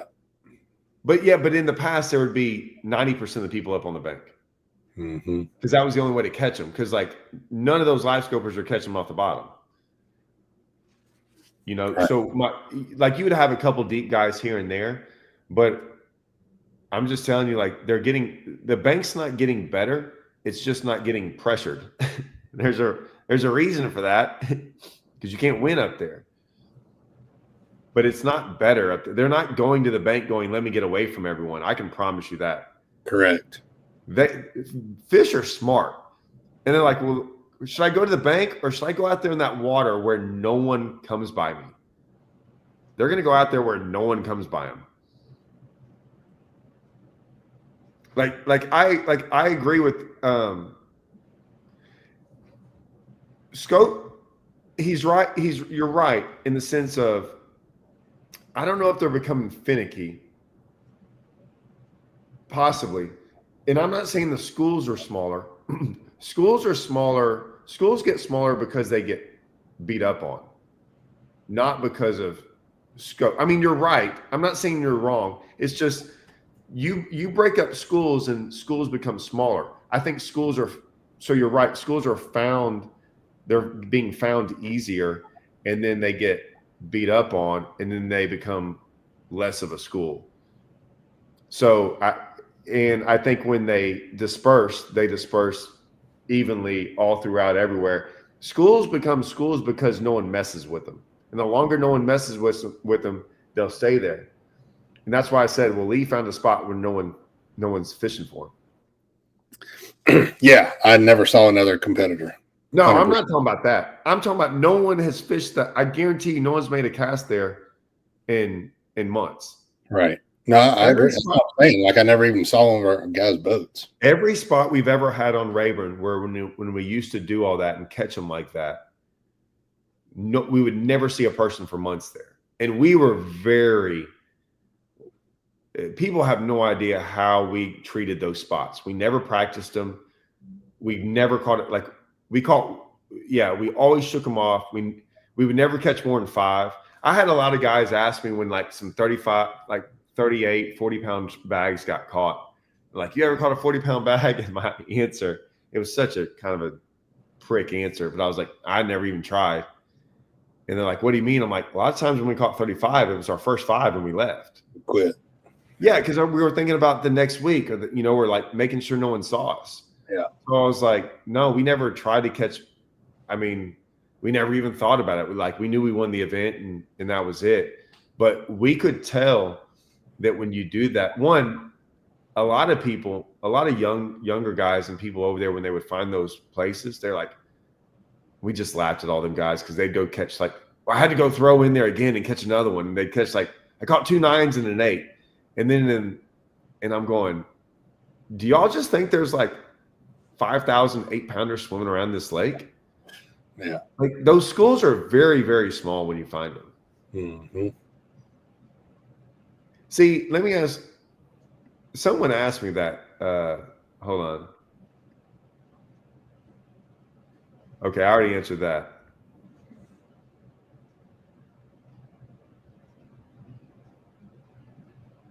Do you think so? Like someone else, I haven't. This is the year of the cube baits. You'll see, and other stuff. But I agree. I fished yesterday on the little lake up here. And I saw them running from the ping. You can tell the ones that have been caught too. So you can. Oh yeah, 1,000,000%. They can hit the beam at whatever it is, 50 foot. What do they do? go straight to the bottom and swim the other way, almost like a drum does, but these are bass, that I'm catching.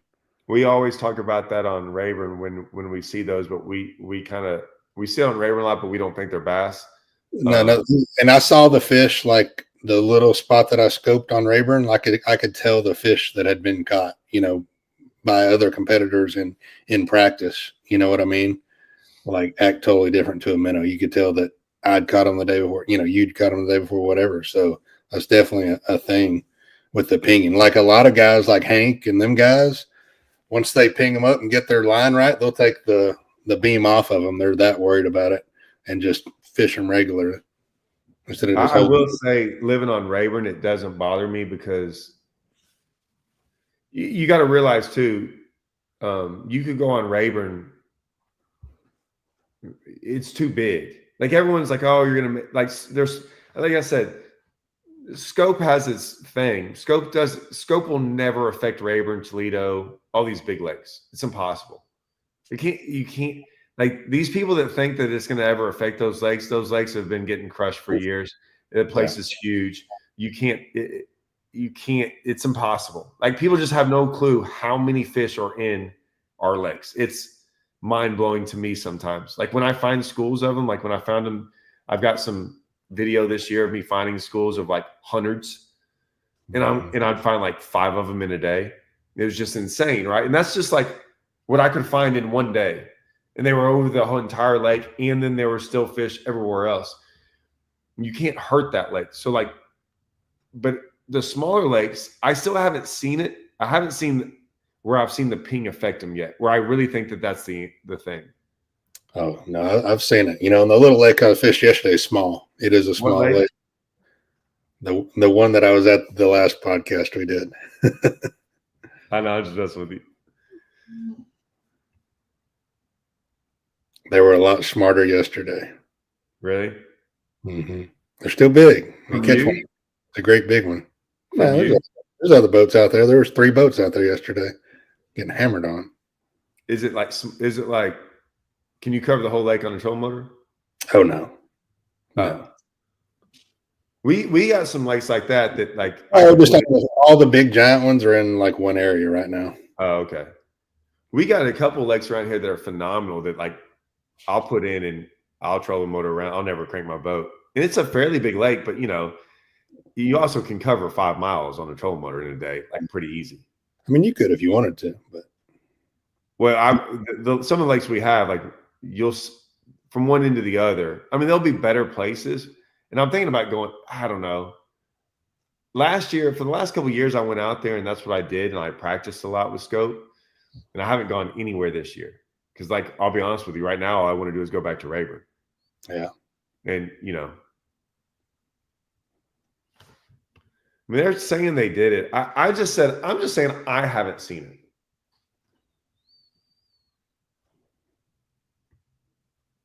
I don't know.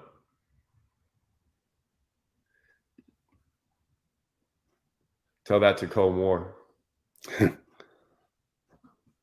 I couldn't catch them on it. And you were catching them on it. Everybody was talking about catching all these bass on eggs in the grass and scoping. I would throw it, and I don't think I ever caught a bass on it. Maybe 1 or 2 little ones scoping or something, but I did. I did catch a couple little ones on it in the timber scoping, but I could have caught them with a minute. It wasn't like a draw power deal. But I was never catching big ones either. Like I was never around a big bass in practice. I don't think there's days that it's like ridiculous. They just never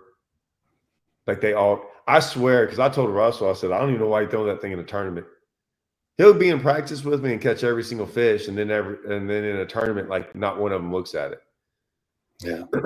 But tell that to Cole Moore, because that dude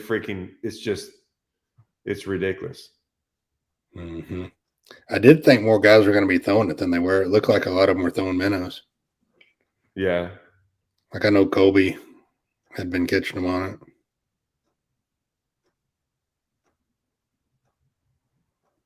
You see, I had some guys approach me through YouTube where they had this they had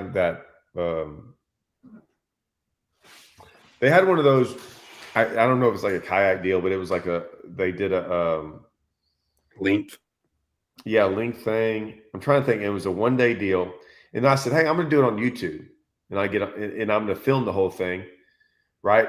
And I get to go to any lake I want to, which was totally unfair. Of course, I picked I picked a fairly good lake, but I also wanted to make it really good for YouTube, and I did it, and then but he said get in, and I'm like, hey, look, but I'll get in it, but I'm not like. I'll pay the money, but I'm not going to take the money because, like, you got guys fishing from the bank and stuff. And I was like, well, I'll do it to see it. He's like, to see if they can. He was like, hey, how about we do it to where like they can like talk crap to you if they beat you? I'm like, oh, I'm down for that. Like, I don't ever get like they can all make fun of me for getting beat. Like that stuff doesn't bother me. So I went out there serious like and went out there and spent all the time and like started at 6, ended at 3 or whatever it was. And I'm not gonna lie, like I had a blast and it felt like a tournament to me. Like I was really trying to, I didn't even know who I was competing against. I was just competing against people and like I took it really serious. And it was I had a blast doing it. Now, like I said, did I care if someone cheated or anything like none of that bothered me because I wasn't putting up money or taking any money. But I did have a blast doing it. Yeah, I think Milliken just did something like that like last week. Yeah. See, I saw Ben posting about some Slaunch Masters is what he called it. See, I don't know. Well, okay, they keep yeah. Well, if he did it, tell us what it was. Oh, I haven't. Not you. I'm telling Wild Bill. Wild Bill, tell us what it were. If any of y'all, because I don't like Wild Bill. Wild Bill. Bill. I don't dislike any of the Fishing Chaos is the app. Yeah, the Fishing Chaos is the app for all that stuff. I just don't know which one. Yeah, those guys got it going on. I hear somebody coming. Come here. Come here. Come here. I can't remember if I was the one that.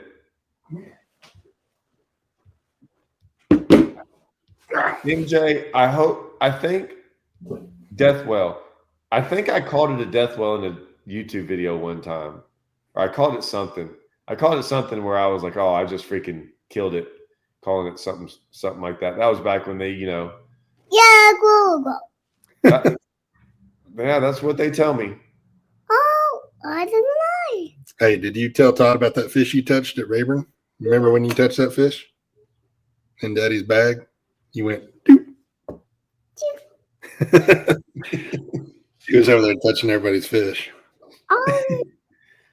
Oh, okay. Was everyone's fish bigger than your daddy's? Yeah, everybody she saw were that day. Some of them had some big ones. I was standing next to Marshall.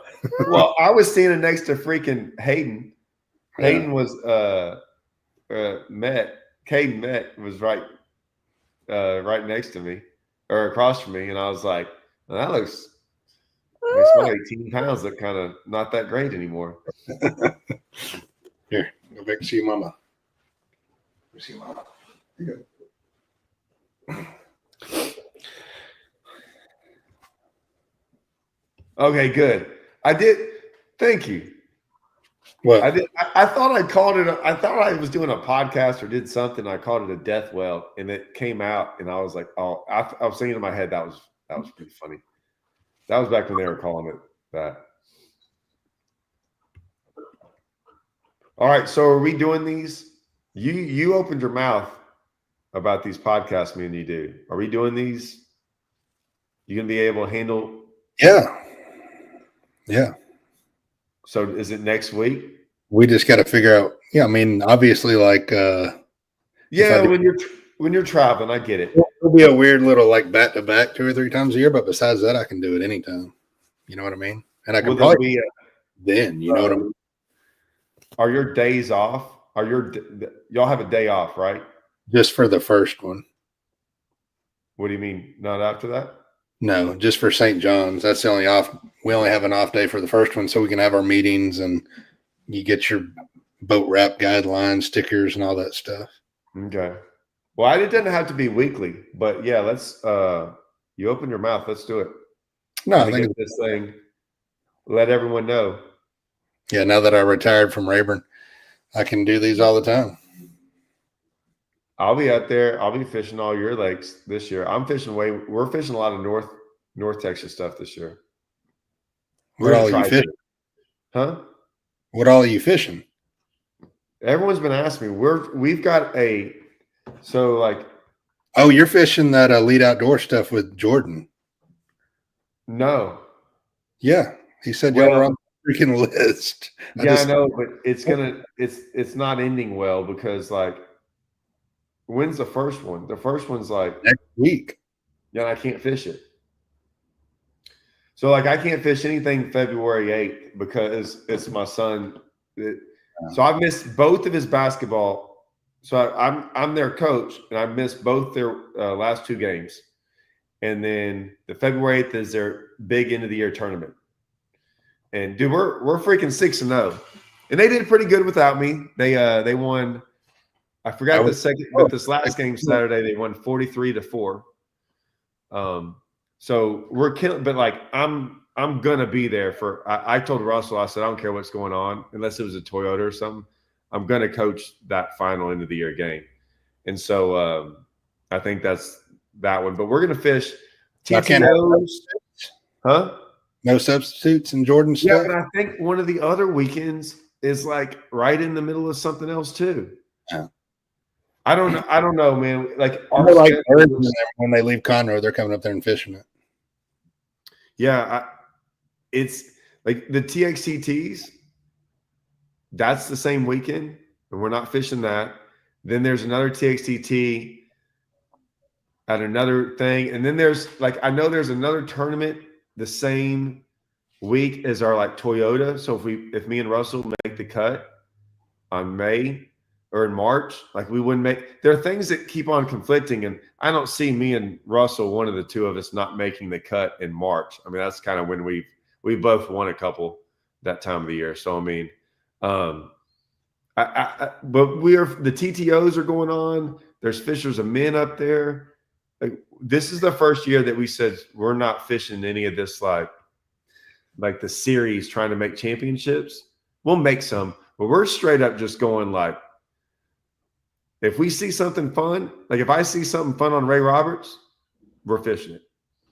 If we see something that takes Soma, we're fishing it. Somebody said we're trying to go to Possum Kingdom. Bush Light. Huh? Somebody said, can Lee get Todd to drink a Bush Light? I think Todd drinks Corona only, maybe. I grew up.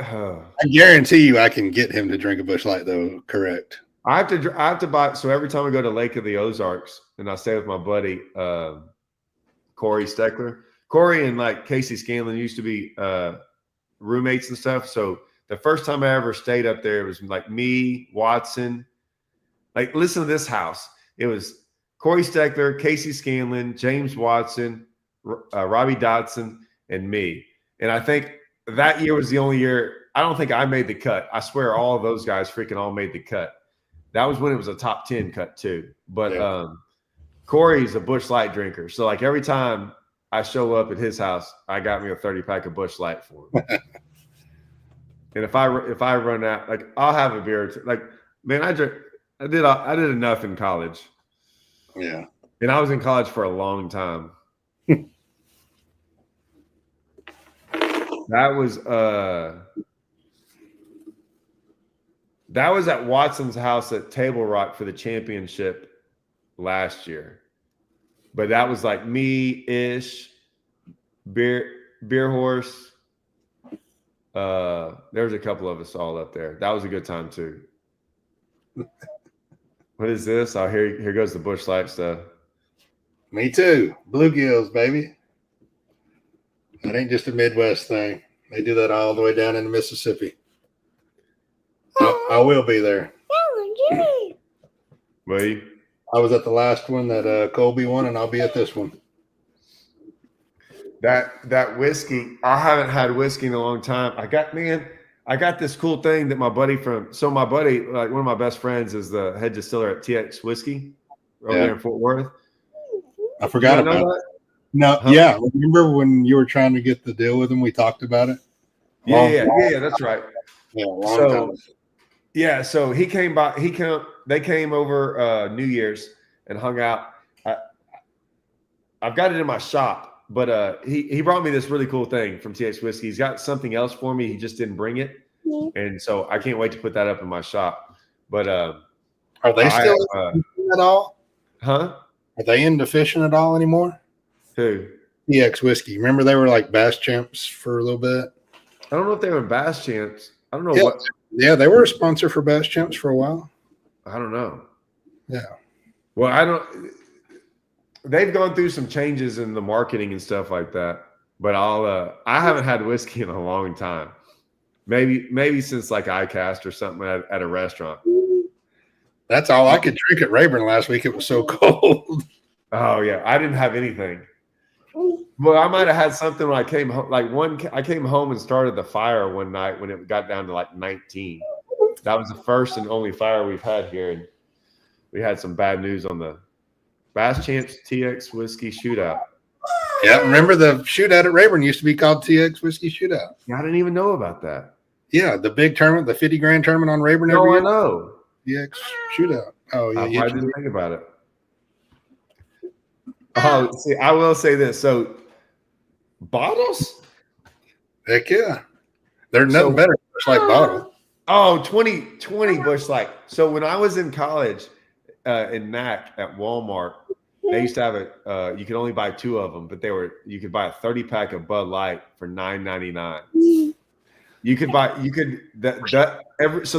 No one drank anything other than Bud Light in college because it was cheaper than everything else. Like they had these Walmart $9.99 ones. And then a buddy of mine knew this like one weird, I don't even know what corner store it was. It was close. I never really got them, but he went and got them. And they used to make these like 32-ounce Miller Lights. Like they were huge and for 87 cents. And he'd come walking over and I'm like, dude, you look like such a loser. Just because it was so big, and I'm like, dude, you could have bought those with that thing to stay cold. You could have bought those with your change. Yeah. You didn't talk about that tonight? Yeah. No, I'm not gonna talk about that. I'll just say this, man. No, don't talk about that. I'm not going to talk about it. All I'm going to say is this. At time, like most of the time, and I've drawn a lot of coiners, most of the time, like whatever, but I'll put it to you this way. I was telling my wife about it, and my daughter was like, can I please watch the video? And I'm like, no. She's like, come on, I want to hear everything. I'm like, you'd have to listen to the whole day, but yeah, I had some great co-anglers. I really did. Oh yeah, mine were good. Yeah, but my co schooled me from the back of the boat in the grass the third day. Everybody, he got second. He lost by 3 ounces. He got like almost 16 pounds out of the back of my boat. And my second day, co was so cool. I was catching him every single cast on a crankbait. He literally quit fishing, just sat there with the net because I was catching him every cast. Did you tell him to? No, he was throwing out the other side of the boat. And I was like, man, you're not going to catch one over there. Throw it over there. And he's like, I'm not throwing over there, where I was catching them. I was like, I'm in the cut. I'm good. And he's like, no, I'm not. And I was like, well, just stand there with the net until they're gone because it ain't going to take long. That is true that like when you go to certain parts of the so like my buddies, Dylan Lee and all of them, like from Pittsburgh, Texas, they all drank Coors Light. And then if you get around Russell and them, it's all Michelob. And we were all like Michelob Light too for a while. Like it went from Bud Light to Michelob in college. Like there was that switch. And then I got enough to where I was like, man, I just like, if I want a beer, I started going, there's that time in your life where you're like, I could actually afford a better beer. Whenever that day started, where it wasn't like, because I mean, even I'm still at this day where I look at the prices on the menu, and I'm like, dang, Yeah. that's $23. That's 17. I'm like, I can just deal with the 17. I finally got. It was nice when I got around upper 30s where I looked at the menu and like, how much is a beer? I'm like, I'm just going to drink one, so it's not a big deal. Or like, at a restaurant. Yeah. But yeah, I will. I don't. It still bothers me if I buy a 6-pack somewhere because like a 6-pack might last me. Shoot, I didn't drink last year. Last year, I and I don't care about drinking, but I think I went like, someone was like, you want a beer? I'm like, no, I haven't drank in like 6 or 7 months. They're like, why? I'm like, I don't know. I just stopped one day and I was like, I don't know. I'm just didn't. I might go like a month or two without one and then have one and then go a month or two more. Like, I don't ever pay attention to it. I just know that I haven't had whiskey in a long time for whatever reason. I bet you it's been like a year and a half, or I haven't had any at my house. I might have one if like we're at a restaurant or something and someone orders them, but I don't know. I just like, I don't really ever pay attention to it. Yeah. What's this? I know you got to go. I wonder, what's this? That's the only one I don't know anything about, Nick. Like zero knowledge. I've never been there, never seen it. I didn't even know what the name of it was, but I do know that's part of it. Supposed to be good. They're supposed to catch giants there. BPT went there last year and they didn't really catch giants. They caught a lot of fish scoping, even though it was shallow. But no, I was just putting that on there because like he's dead right. Like, yeah, Todd would die in our house. He would literally die. Why? Because I travel with 2 coon asses. They drink it like freaking water, and they're in the Sahara. I can do like I can, if I can, I just try like. And what surprises me, how old's Caleb? He's just under me, probably 35-ish. If I had to guess. So he, as much as he works out, 38. I don't know. He don't work out. Caleb. Yeah, he don't work out. He hadn't worked out since he did all that running like 3 years ago. Well, that's what I was going to say is that when I was younger and working out and doing all that stuff, like I could pretty much eat, I could do anything I wanted to, and it didn't bother me. And then as I got older and I kept working out, I'd be like, I'd just rather work out. Like I'd rather feel better when I work out the next day. Not that it made me feel worse. I could just tell there was a difference. And then it was like, then you start working out as like, we were working out so hard and it was like so intense. And I've been doing that my whole life. But as I got older, I had to like take stuff out as I got older. I'm like, all right, well, if I eat better, like I said, when I was 30, no matter what I did, I felt good. And then as I got older, I'm like, well, I can't do the same things and I still work out and feel good. I have to like take stuff out. And whether that be drinking or like eating better or whatever, I was like, okay, well, now the only way to feel like this is to not do this stuff too. Right. But I thought he was still working out. No, he hadn't worked out since he did all that running that one year. Well, see, and me and my wife did the High Rocks thing back in November, and we were going to do the one that High Rocks thing is like crazy, and so I was in really, really good shape up until November, and then we decided to sign up for the one in March, and I was killing it all through December like crazy. Like I was probably the best shape I've been in years, and then like something happened. Oh, our house happened and all kinds of stuff. And the next thing I know, I'm like, man, we can't enter this thing. Yeah. So I've taken like a 3-week hiatus from it. What is going on? What did I miss out on here? Matt Robertson would want to wrestle Todd for sure. Who you travel with? Caleb Summerall and Logan Latuso. Well, that's what I thought. I don't know where Matt got in on all that. They're always over messing around with us. I think Seth and Matt are traveling this year, and then Corey and Chris are traveling separate though, because that little clique's been together for a couple of years. You said what? Like so? It's been Chris, Corey, Matt, and Seth the last couple of years, but now Chris, Corey, Matt, who? Robertson. Oh, okay, yeah, and the Seth. Lava. Yeah, Seth. Now I think it's Matt and Seth separate, Chris and Corey separate. And then it was me and Caleb separate, but when Logan made the elites, we added him to the house. But I filmed my YouTube with Caleb and Logan.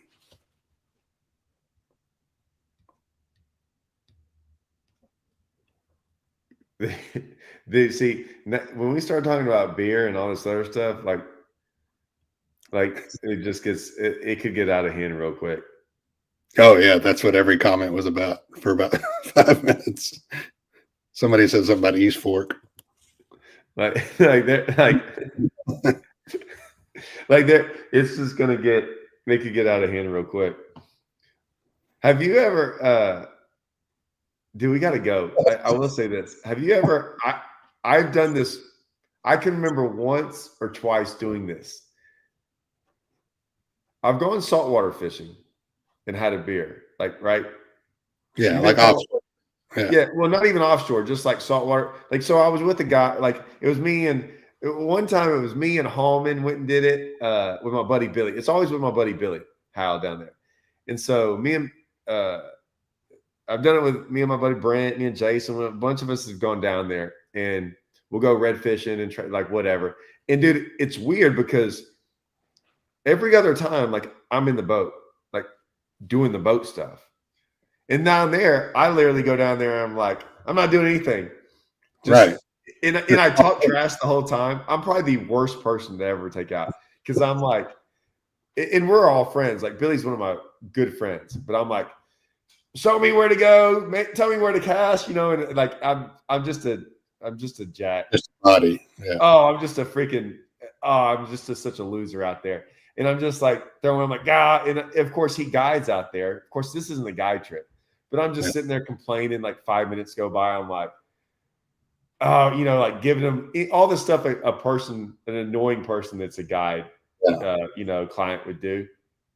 I'm like, oh, we're not catching anything. This is horrible. You got another spot, like stuff like that. But we usually smash them. It doesn't matter. But I can have some beers out there. I had a beer one time on a bass boat, and I swear I was about to fall out of that boat. Like I couldn't flip one beer, and it felt like I couldn't do a single thing. Like it felt weird casting, flipping. I felt like I was uneasy. Have you ever? Am I the only one? I mean, it definitely impairs your abilities to do common deeds, but I think my blood alcohol. One beer. Like, do you remember how in college, so in college there were things like, if I played pool without drinking, I'm not that good. Right. And then I get a little bit better. Like same thing with like bowling, because we used to bowl a lot, like all the stupid stuff, pool, darts, there's no way I could like do really good at like cornhole or any like washers. Right. Because like all those things you do, no one ever does sober for the most part. Right. But I've never drank while I bass fished. And like I said, I had one beer. I've never did it again because I was like, I can't even flip it. It messed me up so bad. I don't think anybody does. I mean, I'm sure there's some, but it doesn't go together like saltwater. Well, yeah, but there's a lot of people who drink and like that's their thing. They drink and fish. Yeah, but not like bass fish. You know what I mean? I mean, guys do, but it's just different. I was like, this is weird. Me, after about 2 beers, I don't give a shit about what I'm doing anymore. Like if I go to the land and I'm like supposed to be doing stuff, the worst thing I can do is drink 2 beers because the deer will be starving, the grass won't be mowed. Just it is definitely not a good thing for anybody that's not drinking. Look, see, I'm not the only one. Now we used to, like my buddy in high school when we used to fish together. That would be Caleb. Dude, there's a trick. My buddy used to always say, he was like, I fish so much better hungover. I fish my bait slower. Clint, that would be all Caleb. But is he ever hungover? Caleb? Yeah, I've seen him almost die many times. And then he'll top 10.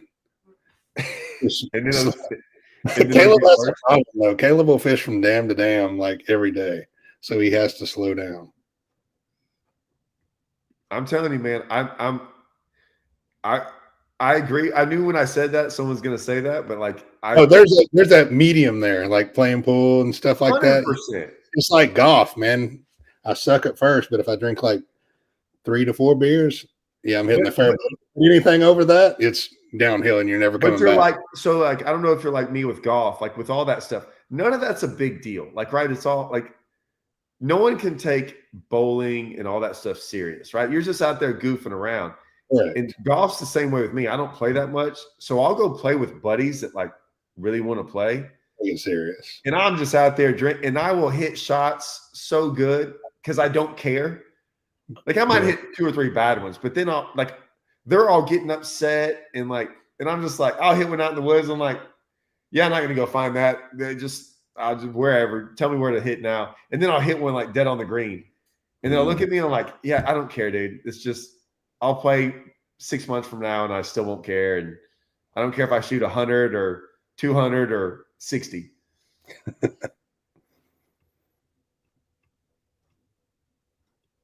Scoping hung. Oh, If you were in the Great Lakes, that would be a really bad idea. and scoping, trying to do it like looking down. Yeah, in big waves is not good. St. Clair, Ontario.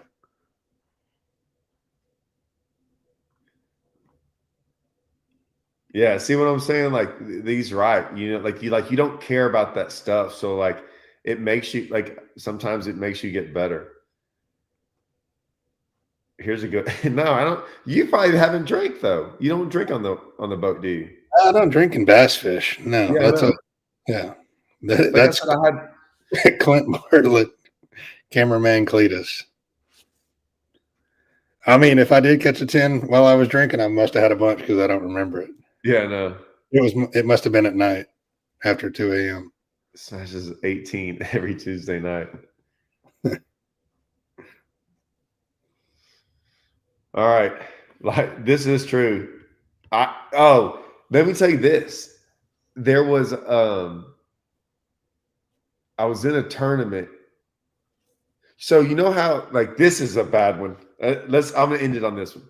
So you know how like you'll be sitting out there and like all your boats are like piled up, and I do it too. Like you get in someone else's boat and just sit there, like if they're rigging up, talk BS. Yeah.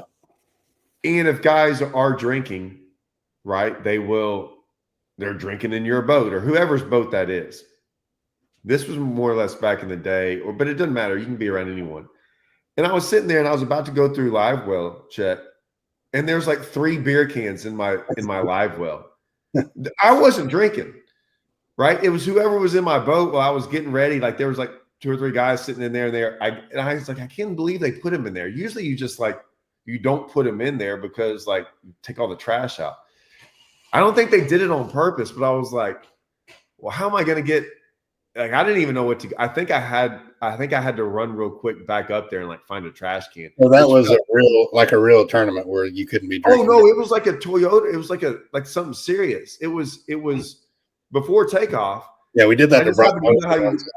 You have to go through live well check, and I look back there and I'm like, well, I can't even keep them in the boat right now. Like I have to, and so I had to like go around, and then I'm like, of course, it looks like the walk of shame. Like I've got beer cans going up to and then everyone's like, oh yeah, Todd. I'm like, hey, you know, it doesn't matter what you say. I'm like, it wasn't me. I'm not dumb enough to do that. I'm not going to do it in my own boat. Come on. Yeah, we did that to Brock one time when he was about to be in the top 10 and everybody in the house was out of it. We put a bunch of beer cans in his lap. Well, he got so pissed the next day. There he goes. Yeah, that was a Skeeter factory incident. Did he get in trouble? No. Clint's talking about when I returned my Skeeter when I filled it up with beer cans. Oh, did you really? Yeah, my rookie year when they called me and told me I couldn't have beer on my raft. Yeah. And the whole factory came out when I returned it. I thought it was gonna be like one dude. And they went through my boat, every compartment. What do you mean? Like literally, Joanne at that point in time, you know, Joanne, she was like, you know, you got to bring your boat back. I was switching, obviously. My rookie year, I was in like top 3 AOI in the elites at this point in time. Was that a not fun experience? No, it was not, obviously. I mean, Skeeters 10 minutes from my house. I live in Kilgore, Texas, or I grew up in Kilgore, Texas. So I'm friends with everybody there. I'm friends with Joanne and everybody there too. I know everybody there is what I'm getting at. Yeah. But is what it is. They all came out. They were like, just drop it off at the gate on the right. Whoever it was, me and Caleb put all those beer cans in there the night before.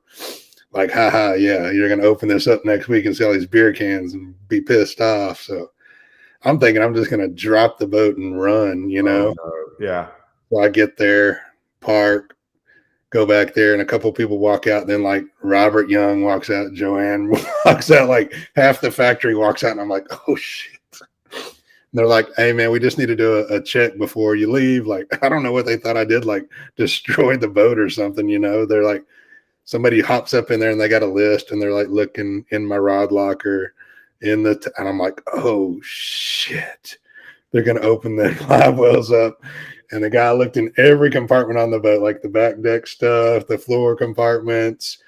And he got to the live well and I was just like, started talking like la, la, la, la, la, la. And he skipped the live well. And I was like, all right, I got to get out of here, peace, something in the truck and took off. It's everybody up there knows it's a joke and we get along. We talk about it all the time. Okay. That's what I'm talking about. Because those guys, like, I know that wasn't and it wasn't their deal. That's not them. No, it was Yamaha at that point. Yeah. Yeah. Because everyone out there is awesome. Yeah. Oh, no, it wasn't them. It was a very miscommunication on both ends. Yeah. Yeah. I remember you talking to me about that. And I was like, oh, because when we had talked about the TX whiskey thing, I was in a Skeeter.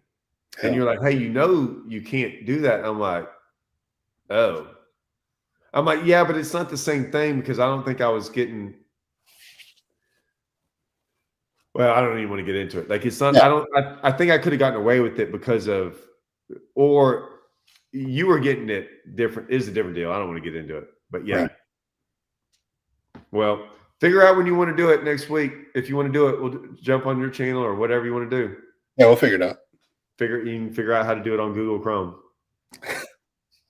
All right, guys. See y'all later. All right. See you, man. Bye-bye.